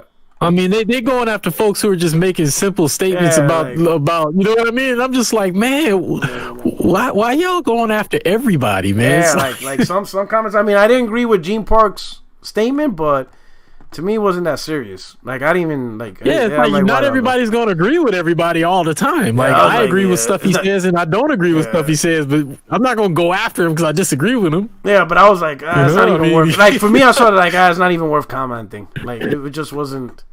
It wasn't. I mean, I can see it. I can see it if it was that Alex guy from Digital Foundry that I can't. I'm gonna stop. Let me stop. Oh snap! Not Alex. What's the dude's name? The younger one. No, yeah, Alex. Yeah, Alex. Yeah, it is that Alex Protagula or whatever his name is. But yeah, that dude. Like every time I turn on a DF video and I get ready to settle in, as soon as they say they're bringing him on, I just turn it off. I can't even stand it. Because he's the like. Normally, I can like differing opinions about different consoles and all that, and I'm perfectly fine. But that dude just drives me nuts. Like, so he can't even. I like Richard Ledbetter and John Lindemann. If I'm saying that, I love those two. I love those two guys. I'm cool with those two guys. It's just Alex, man. Yeah. So here's another one from my boy Axioms. In March, my man said performance. So in other words, no performance hit to the GPU on Series X when using ray tracing, effectively giving the machine 25 T-flops of compute power. Oh yeah, while actively using ray tracing. While actively using ray tracing. My man said 25. That's kind of a tall order. That's a little bit of a tall order. T-flops of power. These are known figures. 17% minimum difference between PS5's GPU and Series X GPU. The ray tracing advantage comes from the difference in compute units. 36 on PS5, 52 on Series X. That's a maximum 44% difference. Yeah, I mean, I'm no hardware expert, but that seems like kind of a tall order. Oh my God, I'm telling you, bro. Like, yo, I remember these conversations, man. Like, I remember it crazy. I just remember all this. And now, like, they are, now here's the thing. At least, at a minimum, if they were to just be honest and be like, yo, I was on my shit in 2020 simply because of the information Microsoft was passing and the information Jason Ronald passed and the information Digital Foundry. But the way things turned out, I was wrong. I overhyped it. My bad, bro. I was just going by what they told me. I trusted them. I'm never going to listen to them again. If they did that, I'm going to be like, you know what? You're an honest dude. You took what they said at face value. It didn't turn out true. And you're like, yo, I was just misled. PlayStation actually is doing a good job of what it's doing. It is what it is. But they're not doing that. They don't want to go back and say all the things they said was wrong. And then with reality, at least give some props to PlayStation. Be like, you know what? PlayStation turned out better than I anticipated compared to what was being told in 2020. Good on Sony. Microsoft, they overhyped it. It is what it is. Then I would be like, all right, these guys are into tech. They just got misled. They honestly believe what was being said. Hey, it's not your fault, right? But they're not doing that, which proves to me, y'all just fanboys capping, bro. Because, yo, this shit is crazy. Now it's like, oh, ray tracing don't matter. I don't know about that because I think it pretty much matters to Spider-Man, especially now that you could play like at full fidelity 4K with ray tracing because they unlocked the frame rate. And and the brute power of the PlayStation is anywhere between 50s, like the upper 50s to lower 60s, back and forth. But with VRR, you won't notice the screen turning or anything. So that's probably why Sony unlocked it, because it doesn't matter if it's not locked. It fluctuates. Yeah, it doesn't matter. Yeah, exactly. You know what I'm saying? So, go ahead. Yeah. What's up, Project? Yeah. So again, obviously, I don't agree with this guy. Look, there might be some, weird factoid that, happens to be true, but here's the reality. The games that we have right now speak for themselves, but that being the obvious case, if this guy wanted to, still play his game, what he could say is, well, let's all be honest here. The next generation hasn't even really started yet. Unreal Engine 5 just got fully released to developers in the full final version. So we need to wait until these Unreal Engine 5 games come out, and then you're going to see the real difference, because these engines are actually made for the consoles. You know what I mean? Now, let me ask you this. Do you think the engines is made for the consoles, or you think the engines are going to show, like, for example, do you think the Unreal Engine is going to be beefy to where the consoles can't keep up with the engine? You know what I mean? Kind of like, I don't know how to put it. Like the engine is like really powerful. Really expensive. Like very taxing, very taxing on the consoles. So you truly don't. You know what I mean? You know what I mean? Am I explaining it right? I guess I know what you're saying, but I would say at the same time that Sony has invested a lot of money into Epic Games itself, so they do have a partnership. Good point. And when they first revealed Unreal Engine 5, they did specifically note that demo was really optimized for PlayStation 5, and Unreal Engine 5 was kind of built in mind with PlayStation 5. Yo, shout out to J-Dub. He did do a joke, because I guess what's the developer's name? I think his first name is Mark. Oh my God. From Epic. What's his name? He's the one that... Tim Sweeney? Tim Sweeney? Is it Tim? Yeah, Tim Sweeney. He's the one that... He's the CEO. Yeah, the CEO. Yeah, he unveiled, Unreal Engine 5 first on PlayStation 5, and he went live saying, best in class technology.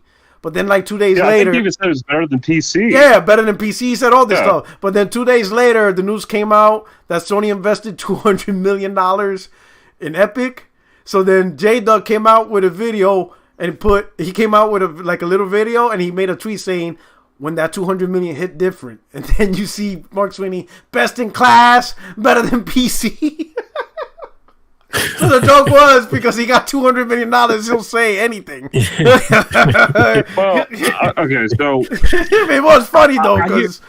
To be fair, if somebody gave me $200 million, I'll say whatever the I'd be flopping like a bass out of water. I'd be flip-flopping like a bass. I'll say Xbox got 25 T-flops for $200 million. I'll say that's 80 T-flops. Like Winston from the first Ghostbusters movies. Like, as long as the pay is right, I will say anything you want. Yeah. So I'm gonna say this. Like, obviously, there was a in the sense of financial incentive to say that, but I don't believe that it was merely just that. Yeah, I think he's being honest to a certain point.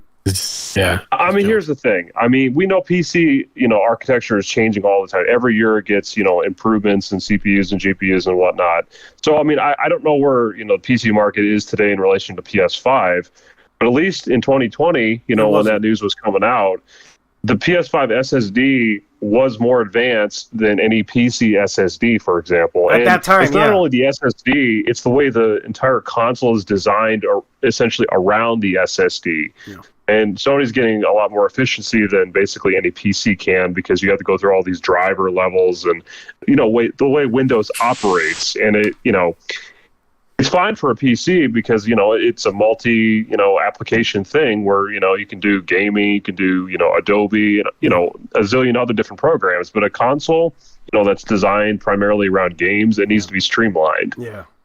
So the one thing, with this VR implementation, so at first I was a little bit confused because when they were talking about, shout out to Olamoco, what's going on, another channel member. He says, hermano, what's good, man? Welcome. So I finally got the gist of it, right? Because I was a little bit confused about what Sony did with VR, because there was just so much information about Spider-Man running at 100 plus frames and all this. I'm like, damn, what the hell's happening? Like, all this information, there was a lot of misinformation too on what it was doing. Mistaken hertz for frames. Yeah, there was like that. So what actually is happening, right, is Sony is just simply, if you have VR and a compatible HDMI 2.1 TV that has 120 hertz, all Sony is technically doing is that the game will recognize you have this, and it will, specifically for the games that does it, but in particular we'll use Spider-Man, is just simply unlocking the frame rate. The game will just simply go, it will no longer cap the frame rate at whatever mode, and it's just going to let what the console does what it does. So that's what's happening. So the VR technically is not doing anything specific other than the game recognizes, okay, you got VRR, you got HDMI 2.1, 120 Hz compatible TV, the game's going to run uncapped and let the console do what it does. And surprisingly, the console is what's getting, let's say, for example, Spider-Man in fidelity mode running beyond 50 FPS. And some people are doing benchmarks. It's hovering, on average, is around 58 FPS, but it went as high as 63. So it's, man, I gotta go back to those. So it's actually the console brute force doing this, which I'm pretty impressed, because when you think about it, you could get a PS4 for $400, and it's running Spider-Man, which is an open world game, at native 4K, right, with ray tracing in the upper 50s, lower 60s, and the thing is, because of VRR, you ain't gonna get the screen tearing, so it's gonna be a smooth experience regardless of the frame rate being in fidelity mode, fidelity mode, native 4K. That's fucking incredible for $400. Like, obviously in the realm of PC, that's nothing, but for a $400 console, a plug-and-play console, man, that's pretty incredible. Now, I would imagine Insomniac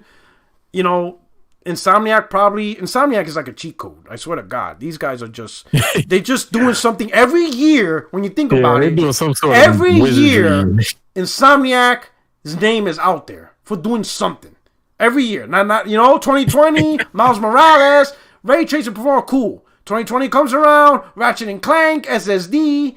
Like, all right, man, these guys ray tracing performance, and now in 2022, they're doing this. Every year, gamers will mention Insomniac for something. That studio is just absolutely incredible. And then, and I would love to see more, at a minimum, more PlayStation first party games implementing this technology. Where if you have, now granted, the thing that sucks is you have to have HDMI 2.1 capable TVs. And then, so the guys who have 2.0, it's not going to work for them. So it kind of sucks. But again, you have to push.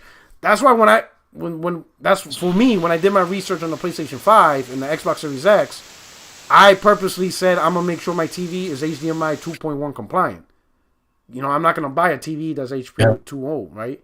So I'm gonna make sure I get right. So but anyway, we're keeping up with the latest technology. I hope the first party studios, and apparently you can add patches to that to unlock frame rates. I hope more studios do that, at least from the first party, just to see what the brute force of the PlayStation can do. You know what I'm saying? With full fidelity mode and stuff like that. I think that's incredible. I think first party is going to be good to go. And I think maybe even third party, because here's the thing, like, unlike with last gen, where some games, they left an option for the frame rate to be uncapped. This generation, developers know, they have a good grasp on what these consoles are capable of. So I think they're by default keeping an uncapped frame rate option open, because with VRR being able to smooth it out, there's no need for a Bloodborne situation where it's like, well, man, we can't, it's locked, we can't really go in and do anything with it. So I think, especially now going forward with unreleased games, I think we're going to really start to see that, especially with first party. Third party, you never know, but first party, I don't have any concerns that we're not going to see this same scenario play out. Even if it's under the guise of, hey, it's only going to be unlocked for those, again, VRR and HDMI 2.1. You got to have those requirements. If not, they want to make sure that the people who don't have VR or HDMI 2.1 get a smooth experience, whether it's locked at 30 or locked at 60 performance, then I can understand that. But for those of you that have the capability, hey, unlock it and, pick your mode, and I'll be like, psst. Full fidelity, even if it's like full fidelity, upper 55-ish, with ray tracing, I'll be like, man, that's crazy. Or ray tracing performance mode in 100 FPS, that is insane. I'm like, yo, That's incredible. What do you think, Project Cloud? Yeah, I mean, look, I can't really speak too much on the tech side because I haven't really experienced VRR myself. I'm just using a OLED from 2016. But I'll say this, like Insomniac, like once again, they're still on fire, and the studio is just, it's really amazing because, like, at least in my mind, they weren't really this necessarily technically oriented studio the way I thought of them until Spider-Man came out. And granted, you could argue different things about how they use the PS3 or whatever, but basically with the Spider-Man 2018, they proved themselves to be really on the bleeding edge. And ever since then, they've just continued to deliver for the PlayStation 5 and really just making it. I mean, literally, what's the first game that people buy for PS5? Miles Morales. Mm-hmm. So like you have that instant recognition with the developer, with the PS5, and they totally stole the show last year when they revealed Spider-Man 2 and Wolverine. Like, dude, it's going to be an incredible generation for them. And they still have at least one more game in development that's probably multiplayer or Marvel title, but they might even have more than that. Who knows? Do you think with Sony, because I would imagine when Sony acquired Insomniac, the discussions was already on the table. Who knows how long the discussion's been. But you think now that Insomniac is falling under a publisher, because, they were by themselves. Anytime there's a game made, it was a relationship, it was a one-game relationship, and stuff like that. But do you think with being on the PlayStation, they had the ability and now the time to work on their craft, like put in the hours to really get the technology going? Because they don't have anything to worry about. They got Sony money, right? Sony got their back. Yeah. You think that probably helped them out? Because it's true. Before this, they made good games, but you never looked at them as the technical studio with advanced technology doing advanced things on consoles, especially before anybody else.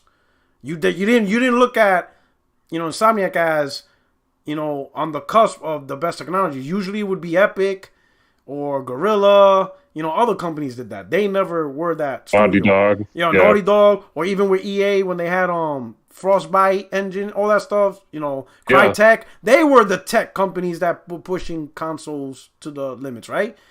Insomniac was never. They were just a studio that made good games and competent games and really good games, colorful games. Ratchet and Clank, Resistance. They made good games, and that's it. They were known as, hey, you make good games. But now they're like at the forefront of technically competent. People are like, yo, how come more studios ain't doing what Insomniac's doing? So you think maybe being under Sony, that gave them the breathing room to be like, all right, whoo. Oh, yeah, absolutely. We're not on a, every game is not a life or death sentence. We got room to do some shit now. Yeah, well, here's what I'd say, because even before they got acquired, they published Spider-Man, developed Spider-Man, Sony published it, and it was in 2019 that I think Insomniac got acquired, and of course, Spider-Man released September 2018, if I'm not mistaken.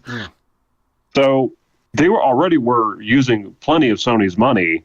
It's just that, they realized that relationship was just so successful. Like, yeah, we finally need to put the wedding ring on, because they'd worked with Sony for like 2 decades prior already. So, and then Spider-Man just being such a spectacular success, it's like they already had essentially Wizards of Technology for Spider-Man 2018, and now that Sony's acquired them, they've clearly put even more development talent and I'm sure relationships with the other developers and just technology support that even Sony has. So like, yeah, this is literally the example of an acquisition that's like, it's not only working, but it's on fire. This is hopefully what Embracer Group will be able to do with Crystal Dynamics and the Tomb Raider franchise, for example. Okay. Tall order, but this is, I've never seen an acquisition like this that just, at least the way it's emanating through in the news, and the way they just continue to stay in the conversation. Like, this is just unbelievable. I mean, it's literally topping Naughty Dog, which is crazy. I'm gonna be honest, Insomniac. Man, right now, they somebody better get like icy hot, because their lower back must be hurting, bro. Because they straight carrying Sony, they straight carrying PlayStation 5 to its limits, bro. I know. Yeah, Man. Insomniac is just incredible. Like bar none, they're it right now. I mean, cadence, quality, it's not even like the quality is suffering because of their cadence. The quality is right there with the cadence. So, no crunch. No, you know what I mean? We heard that. They're not missing. Clank. God, it's crazy. Oh man, and if they could release Spider-Man 2 next year, oh my God. And shout out to Hip Hop Gamer because he's been dropping some nuggets, and he's like the supposed CGI trailer that you saw for Wolverine. He's saying that's how Wolverine's gonna look. Yeah, and you know what sounds familiar? That sounds familiar because I remember the Horizon Forbidden West trailer, and somebody, I can't remember who it was. They were like, "Did you see that trailer for Horizon Forbidden West?" He's like, "Guys, it's gonna look like that." Damn. And it did. Yeah, it did. So, it did. You know, I mean, God. I think we're in for crazy. I think we're in for a treat. And then when Xbox starts firing on all syllables. Oh my God, cylinders next Hopefully, year. I man. think we're going to be drowning in really good games. I feel optimistic for next year. It's a good gen. Yeah, I think there's going to be a great gen for gaming overall. Yeah, it is. I mean, we're going to go through our trials and tribulations, especially with this. Which I'm gonna do some research, but blockchain NFTs, man. Oh yeah, I'm not, and I'm not gonna jump on the boat to knock Square Enix because I don't think they're gonna be the only ones to do it. I have a feeling they're not. They're not. I think I wouldn't be surprised if Sony quietly is looking into it. Microsoft. Oh, I'm sure if there's a way to make a buck, if there's a way to make a buck, they're gonna do it. And I don't know about this, man. I'm like, man, so we're gonna have our trials and tribulations, but I think there's gonna be some great content this gen, right? I think we're in for a treat. Yeah, I'll say this too, because obviously Spider-Man 2 that's been announced as a 2023 release. Wolverine didn't have a date, at the end of its trailer, but Hip Hop Gamer, he's actually indicated it's supposed to be a 2023 release. So if both games come out next year, really? Bro, it's over. Man, I would think they would give. Yeah, I think they're gonna. Right. I think you know what? I think there's potential, but given how Miles Morales has legs, I think they might leave Spider-Man alone in 2023 and let the game ride the wave for months after month after month, and then delay Wolverine for 2024. Because Miles Morales has some legs. Like the last MPD was the first time it didn't chart. April, or was it not April, but March MPD of 2022. That was the first time Miles Morales didn't chart on MPD. I wonder if they'd be willing to do that though, because all of that investment just kind of sitting there waiting, I mean, yeah, but I think you don't want a double bump. I mean, they strategize. Maybe who knows? I don't know. That's whoo. I think you can definitely expect Spider-Man 2 in 2023, as they originally said. Yeah. I would personally suspect Wolverine in 2024, but dang, if they can put out 2 in the same year, oh man, that's I would expect Wolverine in 24. Plus, they're just starting the mocap, and usually the mocap is the last part of the game. Yeah. So putting everything together, I would imagine they'd spend all of 2023 polishing that up. Still kind of jealous that my friends get to do the mocap and I. Oh, you know the people? But, you know the people doing the mocap? For Spider-Man Miles Morales, I know a couple people who did, and for Wolverine, I think I know one person for Wolverine, but definitely Spider-Man. That must be. I'm jealous as hell, man. They're stunt guys, and they're really good at what they do. Oh man, that must be fantastic. Oh my God, cannot wait. Oh man, this is gonna be. What's really cool too is that the Miles Morales team is actually the one that's leading Wolverine. That Brian Horton is the creative director for Miles Morales and Wolverine. So Miles Morales is such a great game, man. I love it. It's nothing like flying around swinging around the city in Tim boots. Loved it. Okay? It was so New York. I loved it.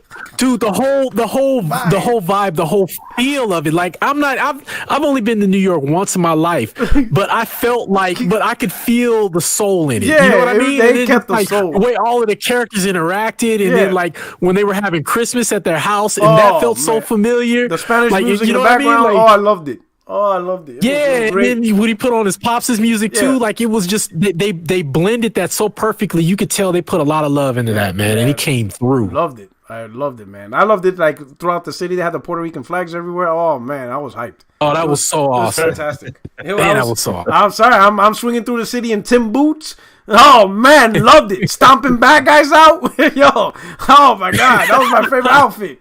Oh man, but it was great, man. It's just great, man. It's gonna be great content. So let me ask you this. This is not part of the topic, but since you're here and you guys here, so I know upcoming Microsoft announced the Xbox Bethesda showcase. I'm gonna start off with Project Cloud because I know you're really into Starfield. So what are you looking forward to in this showcase that's coming up in June? Well, you kind of already said it. I mean, look, I think Starfield is going to be the centerpiece of their showcase. And hopefully they, of course, we'll get news on whether it's still releasing in November or if it's delayed. I think it still is going to be November. But anyway, like, as far as anything else, like, I kind of am not really, there's definitely going to be, I think, some good stuff, but I'm just sort of in this mode of like, whatever it is, like, because, you need to first show me a game that is going to set the world on fire. You know what I mean? You need to actually give me a real dynamite hit. Yeah. And to me, the rest of the slate, look, it looks promising, but I need them to actually deliver on Starfield first. So let me ask you this: because you want it to be a dynamite hit, like what do you have a fundamental idea of what you hope Starfield will be to reach your expectations? Like, what are you looking for you to be like? Yeah, so like, sure, epic space simulation, but with real storytelling. Okay. Lots of cutscenes. Basically, like, how can I say it? Give me a Naughty Dog level story, but one where I can go out and explore whatever I want, and then stories just kind of.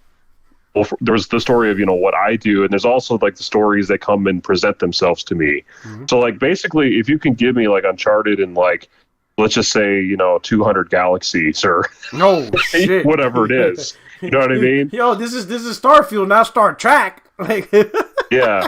They're not gonna put you on the Enterprise. But I see what you're saying. Deep. I think space exploration, is gonna be. Yeah. I think a lot of people are expecting that. Like they've also talked about. I think so. Yeah, they've talked about like the classes, and I think one employee referred to how you can basically be Han Solo in the game. So, that sounds amazing. So to me, here's where I'm sure it's going to deliver enough for the people who are really into Bethesda titles. I haven't really played a Bethesda game studios title before myself. But as somebody who is very excited to join this new IP and experience, what a Bethesda game is like, I just really hope that storytelling just really comes through for me. Okay. And that they have really polished gameplay. Because I think if it's a buggy game, that's going to really, hurt it from being what it should be. So I hope to get the polish right, great gameplay, amazing storytelling. I'm ready, but we'll see. So now, I think we talked. You haven't played a lot of Bethesda games, right? Like all the, I think. Yeah, I never played Elder Scrolls or Fallout, for example. Okay, so you never played those games. So, I hope the storytelling pans out because those games storytelling, they're okay. Yeah. What makes those games shine? What made those games shine is the exploration. And like the world they built, they're pretty amazing. The character classes, how you build your characters is pretty amazing. That's why I always love those games, because the exploration is what made it fun. The different enemies. I mean, sure, some storylines were good, especially the side quests. Generally, the side quest is better than the main story. I don't know why, but like the Dark Brotherhood storyline is pretty good. But generally, just like the worlds they created was very rich in exploration, from the caverns to caves to castles. It was they just built great worlds, right?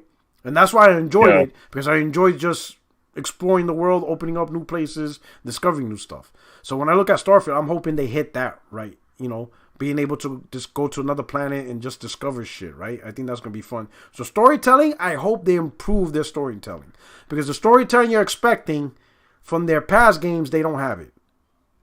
Hopefully they improved on that. So you could get the storytelling, but you didn't play the game. So the storytelling is not bad, but they're not Naughty Dog level storytelling. They're nowhere near that. Yeah. What carry those games is the exploration of the worlds and the gameplay. Like character creation, character styles. It's just really fun. It's just really fun. It is. It is absolutely fun. It is absolutely fun just doing what you're doing in those worlds. But I hope they're able to improve. Like, if you're looking for deep, rich storytelling, I hope they deliver. Now, if they don't deliver, obviously I would have to play the game, but I will probably tell you it's par for the course. They probably, hopefully you don't be like, man, this is terrible storytelling. Because then I'm going to be like, well, don't play the other games then. Well, there's there's two different aspects to the type of storytelling you would get from a vast open world like a Bethesda game like Skyrim. Yeah. So here's what I would want. I would basically want Red Dead Redemption 2 in space. And I know Porter Rock, you have some issues with that game. They're not issues that I have with the game. So my issue is in the story. The story's great. It's the gameplay that sucks. It's bad gameplay. It's bad. The gameplay's bad. The controls are terrible. Yeah. And it was too easy. Yeah, because I really like the gameplay for what it is. So I will say this now. Bethesda, I will say this. Bethesda, based on their previous work, Fallout 3, Fallout 4, New Vegas, Oblivion, Skyrim, they are not on the level of Naughty Dog. I'm not Naughty Dog, of Rockstar storytelling. Not even close. I'm gonna tell you that much. So hopefully I could temper your expectation. Hopefully they do get to that. I'm not saying that they probably can't get to that point, but I will tell you, Rockstar and Bethesda storytelling, not even close to Rockstar. No. Rockstar storytelling, they're phenomenal. They're the creme de la creme. I think Naughty Dog's the only one. Those are the only two that could battle each other. But Bethesda storytelling is nowhere near on the level of Naughty Dog or Rockstar, But that doesn't mean the games aren't fantastic. There's a reason. I will say the games are popular because, when you actually play it, it's just fun, man. The worlds are great. The worlds are crafted well. The quests are good in terms of just what you need to do. The skill trees and how they build the skill trees to develop the character the way you want. You can make a melee pistol shooter. Magicians. It's just a great, stuff. And the worlds are great, man. I loved it. I love the world of Elder Scrolls, and I love the world of Fallout. Absolutely love it. So I'm hoping they could do that in space. But if they could do what you want with storytelling, oh man, they're gonna be on top of their game. Yeah, and my hope for it is because it's a new IP. It's actually next gen only, and Microsoft has I'm sure helped out more with the QA and hopefully can make this a really polished game. But look, the potential for success, as far as I'm concerned, is there. The past titles for them, that's another story. I think this is really a passion project for the studio and Todd Howard in particular. So look, I'm just hoping that passion actually translates into a extremely high quality product. Maybe it's not going to have the absolute best.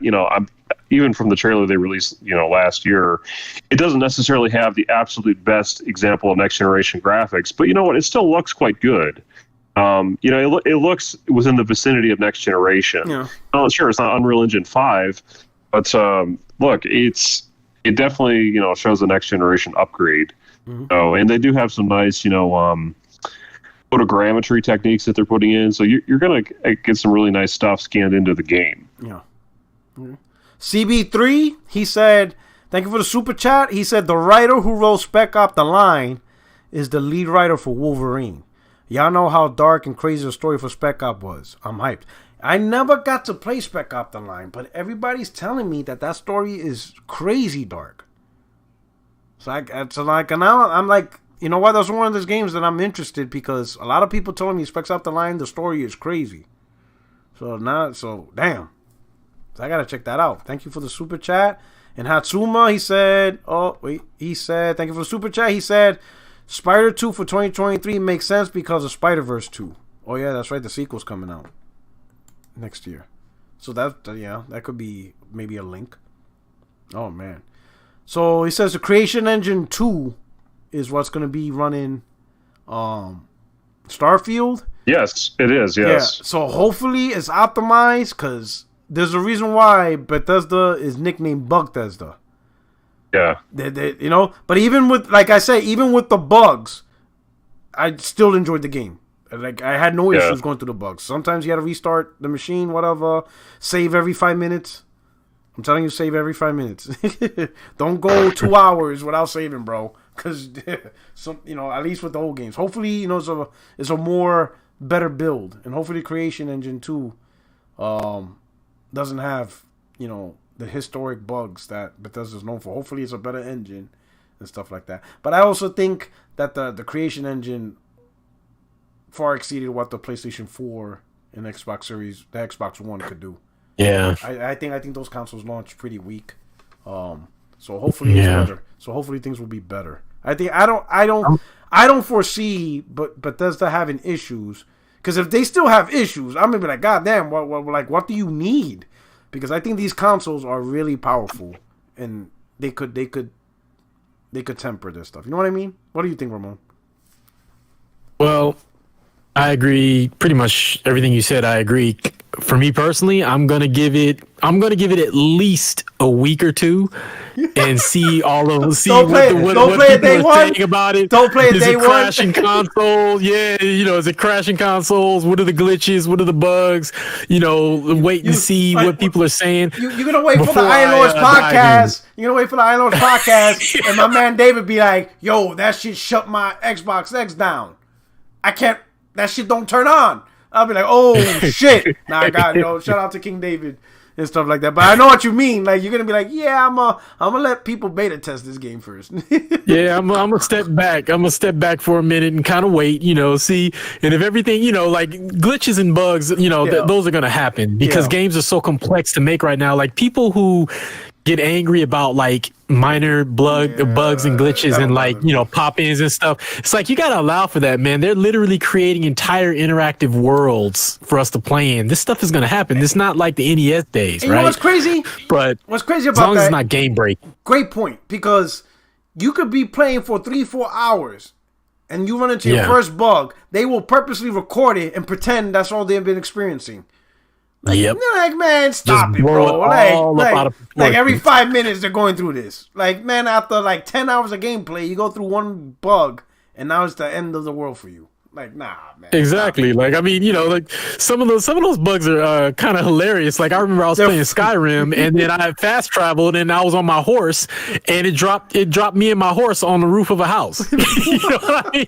Like, it was hilarious. Dude. I was rolling, but so as long as it's nothing that's like game breaking, or that's really messing with the experience to the point where you can't play it, and your save file corrupting, crashing your console and bricking it. As long as it's nothing major, like you gotta allow for some bugs and glitches, man. That's gonna happen with games with this scope. Like, it's gonna have multiple planets all bigger than Skyrim. You gotta allow for a little bit of hiccups. You know what I mean? Like, that's huge. That's a lot of scope. Now, let me tell you a true story.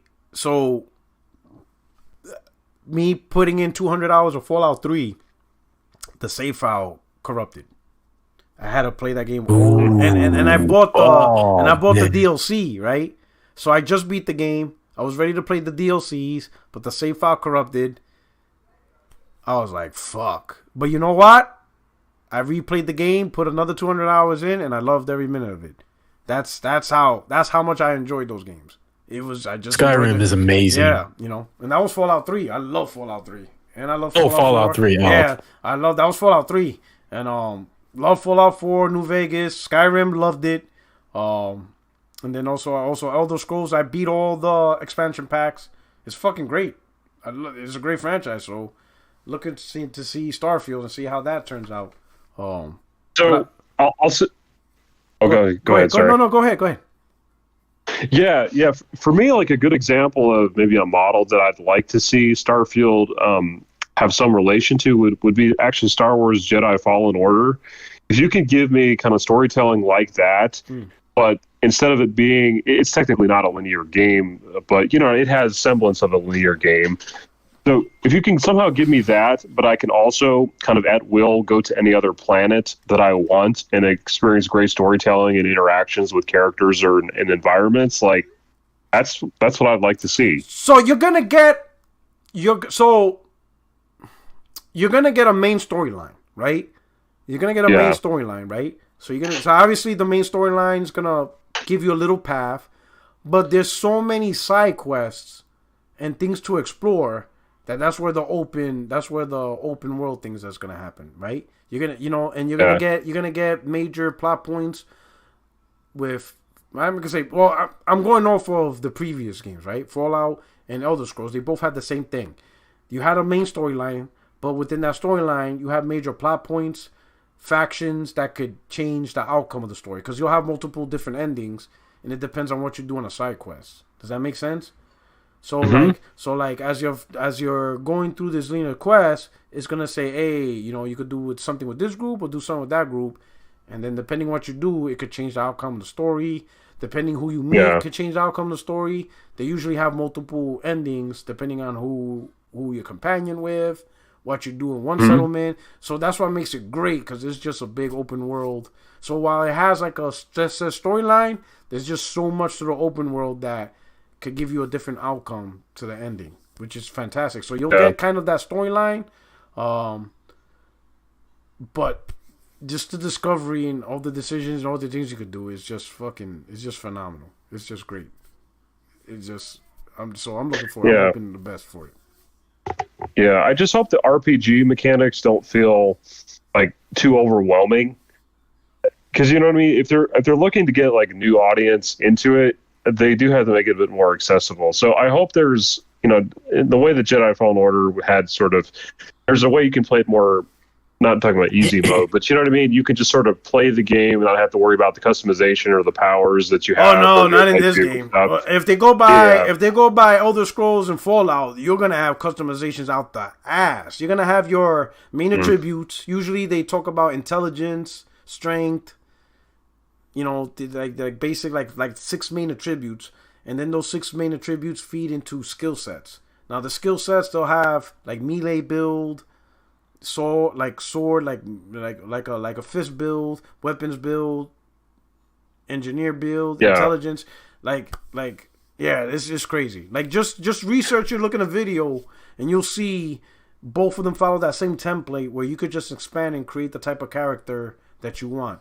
I'm sure there's going to be plenty of options. I just hope that they make it an easy enough way to be like, okay, so you don't have to go through 100 different selections before you can start playing the game or start playing this section of the game. Like, I hope they do make it so you can just kind of jump in with a good looking character, So you're gonna have to focus on something. So, you're gonna have to focus on something, because if they go by the traditional, since you never played the game, you're gonna have to focus on something, because they usually gives you multiple ways to do storylines. Like, for example, I'll use Fallout, right? Fallout, you could build your guy with high intelligence so you can hack computers to open pathways, or you can build your character with the skill sets to lockpick, and you can like pick the locks and open stuff. But you gotta pick a path. You gotta do something, because that's how you're gonna progress and bypass this stuff, right?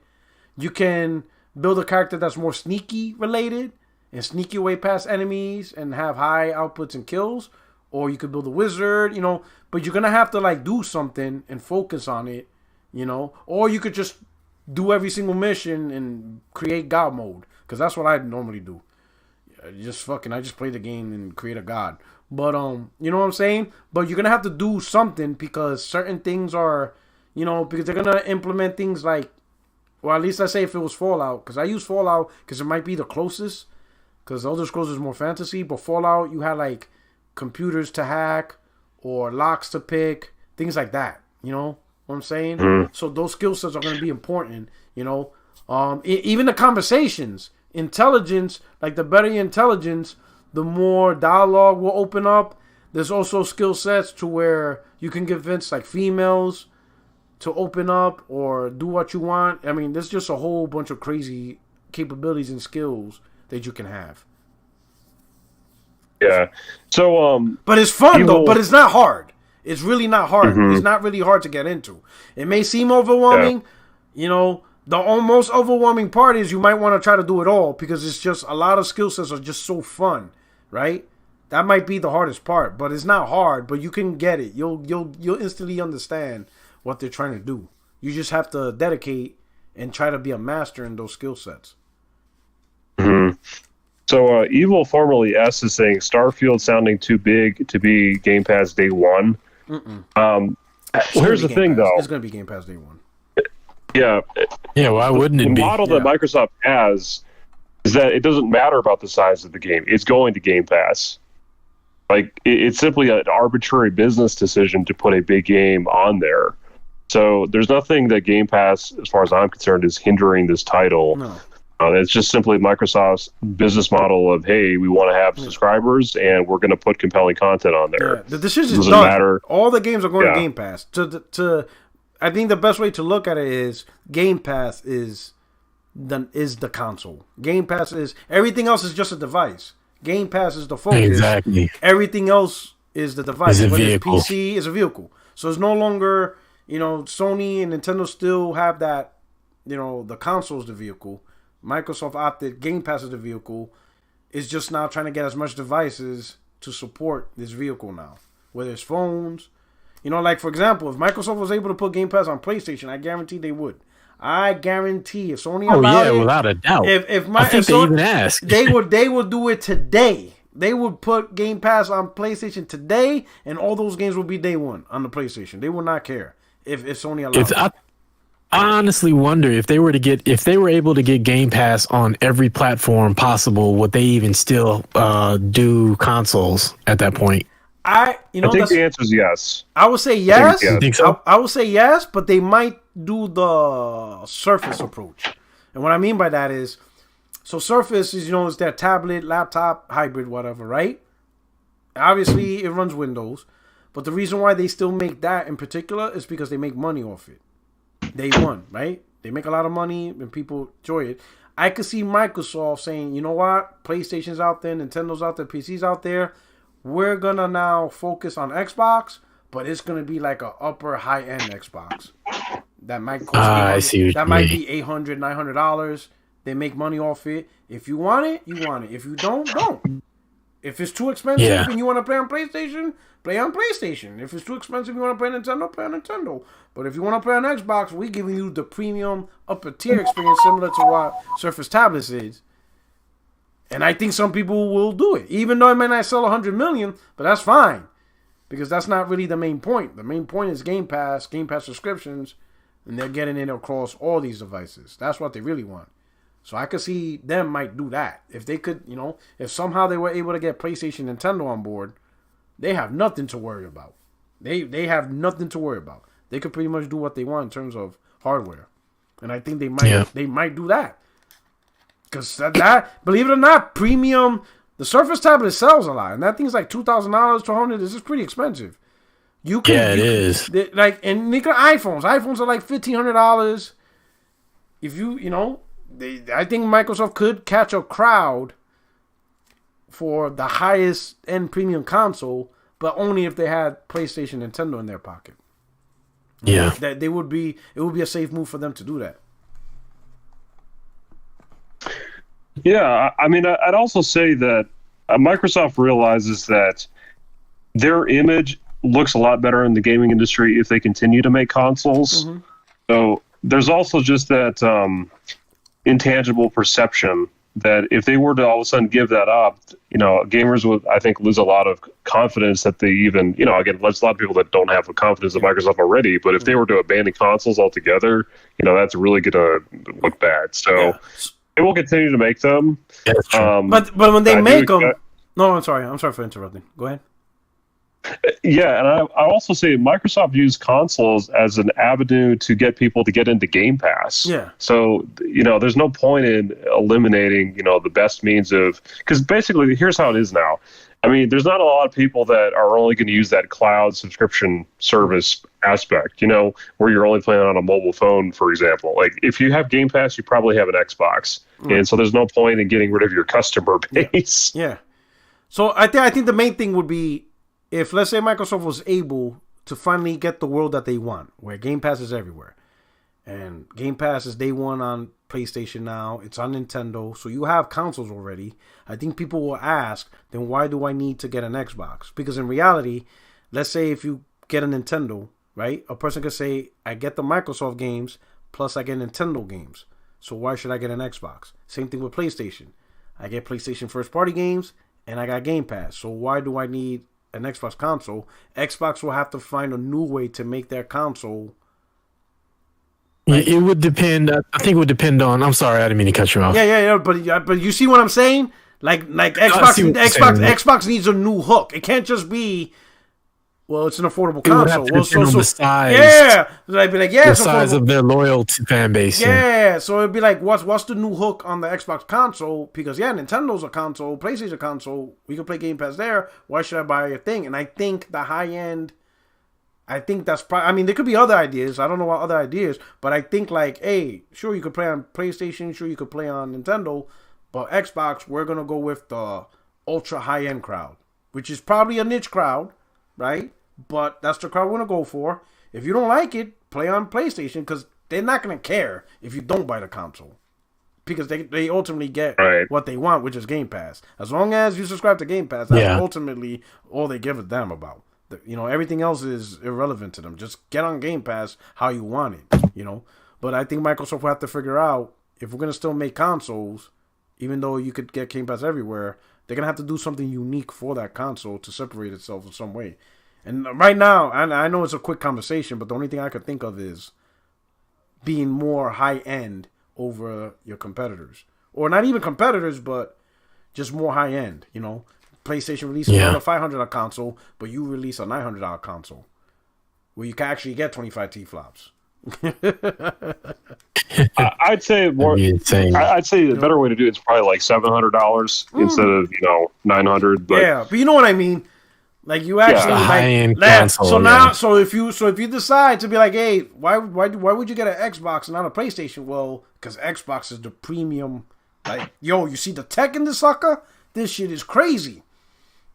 So I wonder though. I wonder what the threshold would be though, because if you remember way back, there's a little known console called the Neo Geo. Oh yeah, man, I think it was $600 in the 90s. Dude, cartridges were $100 to $200 each. Now that console stomped everything in terms of power, but nobody had it because who could buy it in the 90s? That was rent. I think my parents were paying like $3-something in rent a month. Yeah, a car note. That was one game was damn near my car note. That was like a Beamer. You're driving around. Yeah, man. So there's definitely a threshold because it would be niche. It would be a niche crowd. It would definitely be a niche crowd. But yeah, it would be interesting. But it would be a crazy world if Microsoft able to pull that off. Just imagine Game Pass on PlayStation, Nintendo. Like, Jesus The only Christ. way I could see that happen is that PS Plus would have to crash and burn epically in order for that to happen. Because otherwise, it's a competing service. That's true. Because Sony's pushing. It's competing, but not in the same way Microsoft. Because I think Microsoft is a little bit better because you get the new day-to-day games. It is. But Sony's trying to do it in their own confines. We'll see. We'll see how that works out. That's. You know what would be a great idea? And I was thinking it, and David Jaffe said it on his show. It would be awesome if Sony kept up the cadence of their AAA blockbusters, but they expanded their studios just enough to have a small team to do smaller games that are still have that same quality. Like imagine a Sony Santa Monica or Insomniac or a Naughty Dog quality game, but a smaller scale. Like a double A single A title. It only costs like 10 or 20 or 30 million max to make. They can put that day one in Game Pass, and they can still stagger their big AAAs in Game Pass. PS Plus. PS Plus, and then their big blockbusters, they can still put those in PS Plus after a year or a year and a half or whatever. So that way they have some day one stuff, but then they can still sell their other stuff. Like that would be a fantastic idea. I would say for that premium tier, they need more than just play PlayStation 1 old games. Like I personally don't see that as attractive. I know there's hardcore Well, not to PlayStation mention guys. the trials. Yeah, I know there's PlayStation guys like, oh my god, that's amazing. I'm like, I've been wanting backwards compatibility forever, and I'm not sold on that at all. I'm just like, me personally, I don't think that's attractive. I think the middle tier is probably the next most attractive because at least the middle tier is PlayStation 5 and PlayStation 4 games. But that extra cost, and I think that's like what, $80 a year or $90 a year. I don't think that's too bad. $90 a year, and you get access to a library of PS4 and upcoming PS5 games. I think that middle tier is probably the sweet spot for most. That's the sweet spot. That's the sweet spot for is. most. But the next tier, for being $120 a year, you just add PS3, PS2, PS1 games, and the PS3 streaming, which most people don't want at all. So technically speaking, you're not really going to be playing PS3 games. It's really PS2, PS1 if you want the native experience. Yeah, I don't know. At the moment, but I think they're going to... I think they're figuring it out because one, there's the PS3 server blades. That's you know what I mean. And again, I'm keeping faithful based on Hip Hop Gamer. Like that dude he knows stuff. I'm keeping.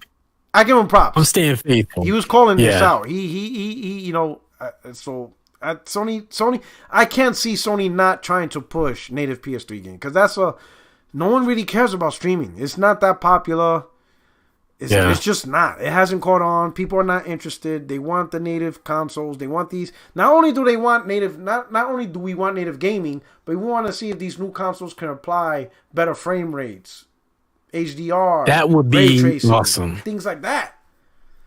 Streaming doesn't do that. That would be freaking awesome. Yeah, and streaming isn't going to do that. And then even though the latency might be better, it's still not going to be as great as if it was. Yeah, non-streaming is downloaded. I still got my PS3. I'm holding on to it until for sure. Because man, like I'm just thinking about the remastered God of War games on PS3, and then the remastered PSP and PS Vita God of War games. You know what I mean? Like all the Sly Cooper games, the Jack and Daxter games, like all of that. I'm not getting rid of those, man. Like, you know what I mean? Like, I know a lot of people are like, well, just keep all your consoles. It's like, I don't want to have under my TV 5 different consoles. You know what I mean? So, there's an argument for that. I didn't buy the consoles, specifically for older games, but I still want to be able to play the games that I bought, so. I think they're going to I think they're going to figure it out. I think they're probably just, working on it. And then if hip hop is right, the whole remastering engine, the phrase he coined, if they manage to pull that off, then I think we're going to be in for a treat. Yeah, hopefully they pull that off, man. He's a good dude, and I don't think he's not the type to make up stuff. So he heard something. No, he's not. And he put his name on it. Yeah, and when people tried to call him out, he doubled down. He's like, "This is what I heard. Yep. I said what I said." I'm like, "Oh shit!" I can confirm. Yeah, I can confirm. He said he did. Like most people will run away. He like, nope. I know what I heard. I said what I said. I'm like, oh man, so I believe him, man. He's a good dude, man. I don't know why he catches heat because he doesn't really start drama. He's a good dude, man. But he's a good dude, but you know why? You know what? We're gonna leave it at that, man. So we're gonna leave it at that. So my boy Ramon, what's going on? You doing anything special? Any Hallmark movies? Because my wife be watching Hallmark like a motherfucker. No, it's been a little dry on my end. Ever since the pandemic hit and everything went to self-taping, instead of seeing 15 people for a part, they're seeing like 30, 50, 100, 200, 300. Wow. So, it's a little saturated with actors right now. So it's been a bit of a slog. So how's your book going? It's going pretty well. My Ruination series is going pretty well. I'm working on the 3rd one, and then this book I just did a Kickstarter for, Shadowlancer. It funded. I was floored. It funded before 24 hours went by, so now we're just all gravy for the rest of the month, and that'll be coming out at the end of the summer. I'm really excited about that. Can you write some stories for PlayStation though? Do I need to contact Jim Ryan? Yes, you need to contact Jim Ryan. I'm gonna get J-Dub. You know what I'm saying? They could kill two birds with one stone, because I could write the stories and I can also do the mocap and the acting. What if they came to you and be like, hey, what would you do if you saw your DM and Sony's like, hey, we read your Ruination, right? storyline. We want to turn it into a game. Hey, you'd hear me screaming from wherever you are, from wherever I am. Yo, you will get rid of your Xbox. They would be like, but the only thing is you can't play Xbox. we'll make your book into a game, but you can't hype Xbox no more. Well, I'll just change my gamer tag and then I'll unplug it except for when I play it. That's it. That's crazy. My man got his game. He got his game book into a game. My man's gonna be he's gonna be dressed in blue. Oh, yeah, I have blue cap, blue shoe. That's it. As long as I'm not in LA anyway. No. Yeah, I get nervous. Man. I'm like, what? Yo, I never realized how many baseball caps represent the gangs out here. I'm like, oh my god. Oh, dude, yeah, like, bro, crazy, it's bad. It's better than it used to be, but I heard it might be getting worse again from when I lived there. I'd be walking around wearing magenta. Like, yeah, you know what I'm saying? That's the safest color. All right. Yeah, hey. exactly. Yo, it's wild, man. Yo, hey, Project Cloud, what's going on, brother? You know, Battlefield 5. So you playing that? Yeah. Is it better? Good stuff, man. Are we talking about the new one, right? The latest. Oh no, I'm thinking of 2042. Yeah. Yo, P-Rock, I got to skip, man. All right, Project Cloud, it was nice meeting you, and you guys have a good rest of your night. All right. Thank you for stopping by. Yo, thanks for having me. You're talking about Battlefield 2042, right? No, Battlefield 5. Oh, Battlefield 5. Okay. So you're not doing the previous title. Yeah, you're not doing 2042. Yeah. I see people going back to it. No, that game is just a non-starter for me. Did you buy it or you skipped it? I did not buy it, and then I don't intend to buy it. It's just okay. Oh man, yeah. You know, I bought it and I played like one match. I'm gonna be honest. I'm done. I'm like, it's gonna take a lot for me to play a multiplayer game this gen. It's gonna take a lot. It's gonna take a lot. Like, it's just instead I play so much multiplayer during the PS3 and the early parts of PS4 that I just think I wore myself out. Like, it doesn't matter what game. Like, it's just like none of the games interest me as much. I don't know. I think it was just too much. Now I don't know. Yeah.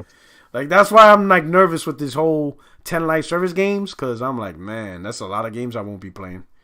I'm thinking to myself, that's a lot of games I won't be touching. Like, shit. Who knows, man? Hopefully, maybe there's something that would click for me. Yeah, I always hold out hope, but yeah, I mean, it's not. It certainly is an uphill battle for me, for sure. When you say we're making these live service games, okay, it's like, what is that going to look like? Is that even going to feel like a story experience or a single player experience of some kind? You know, Destiny I enjoyed for a while. You know, so Destiny I really loved, but I had to stop because I was putting so many hours into Destiny that I wasn't playing other games.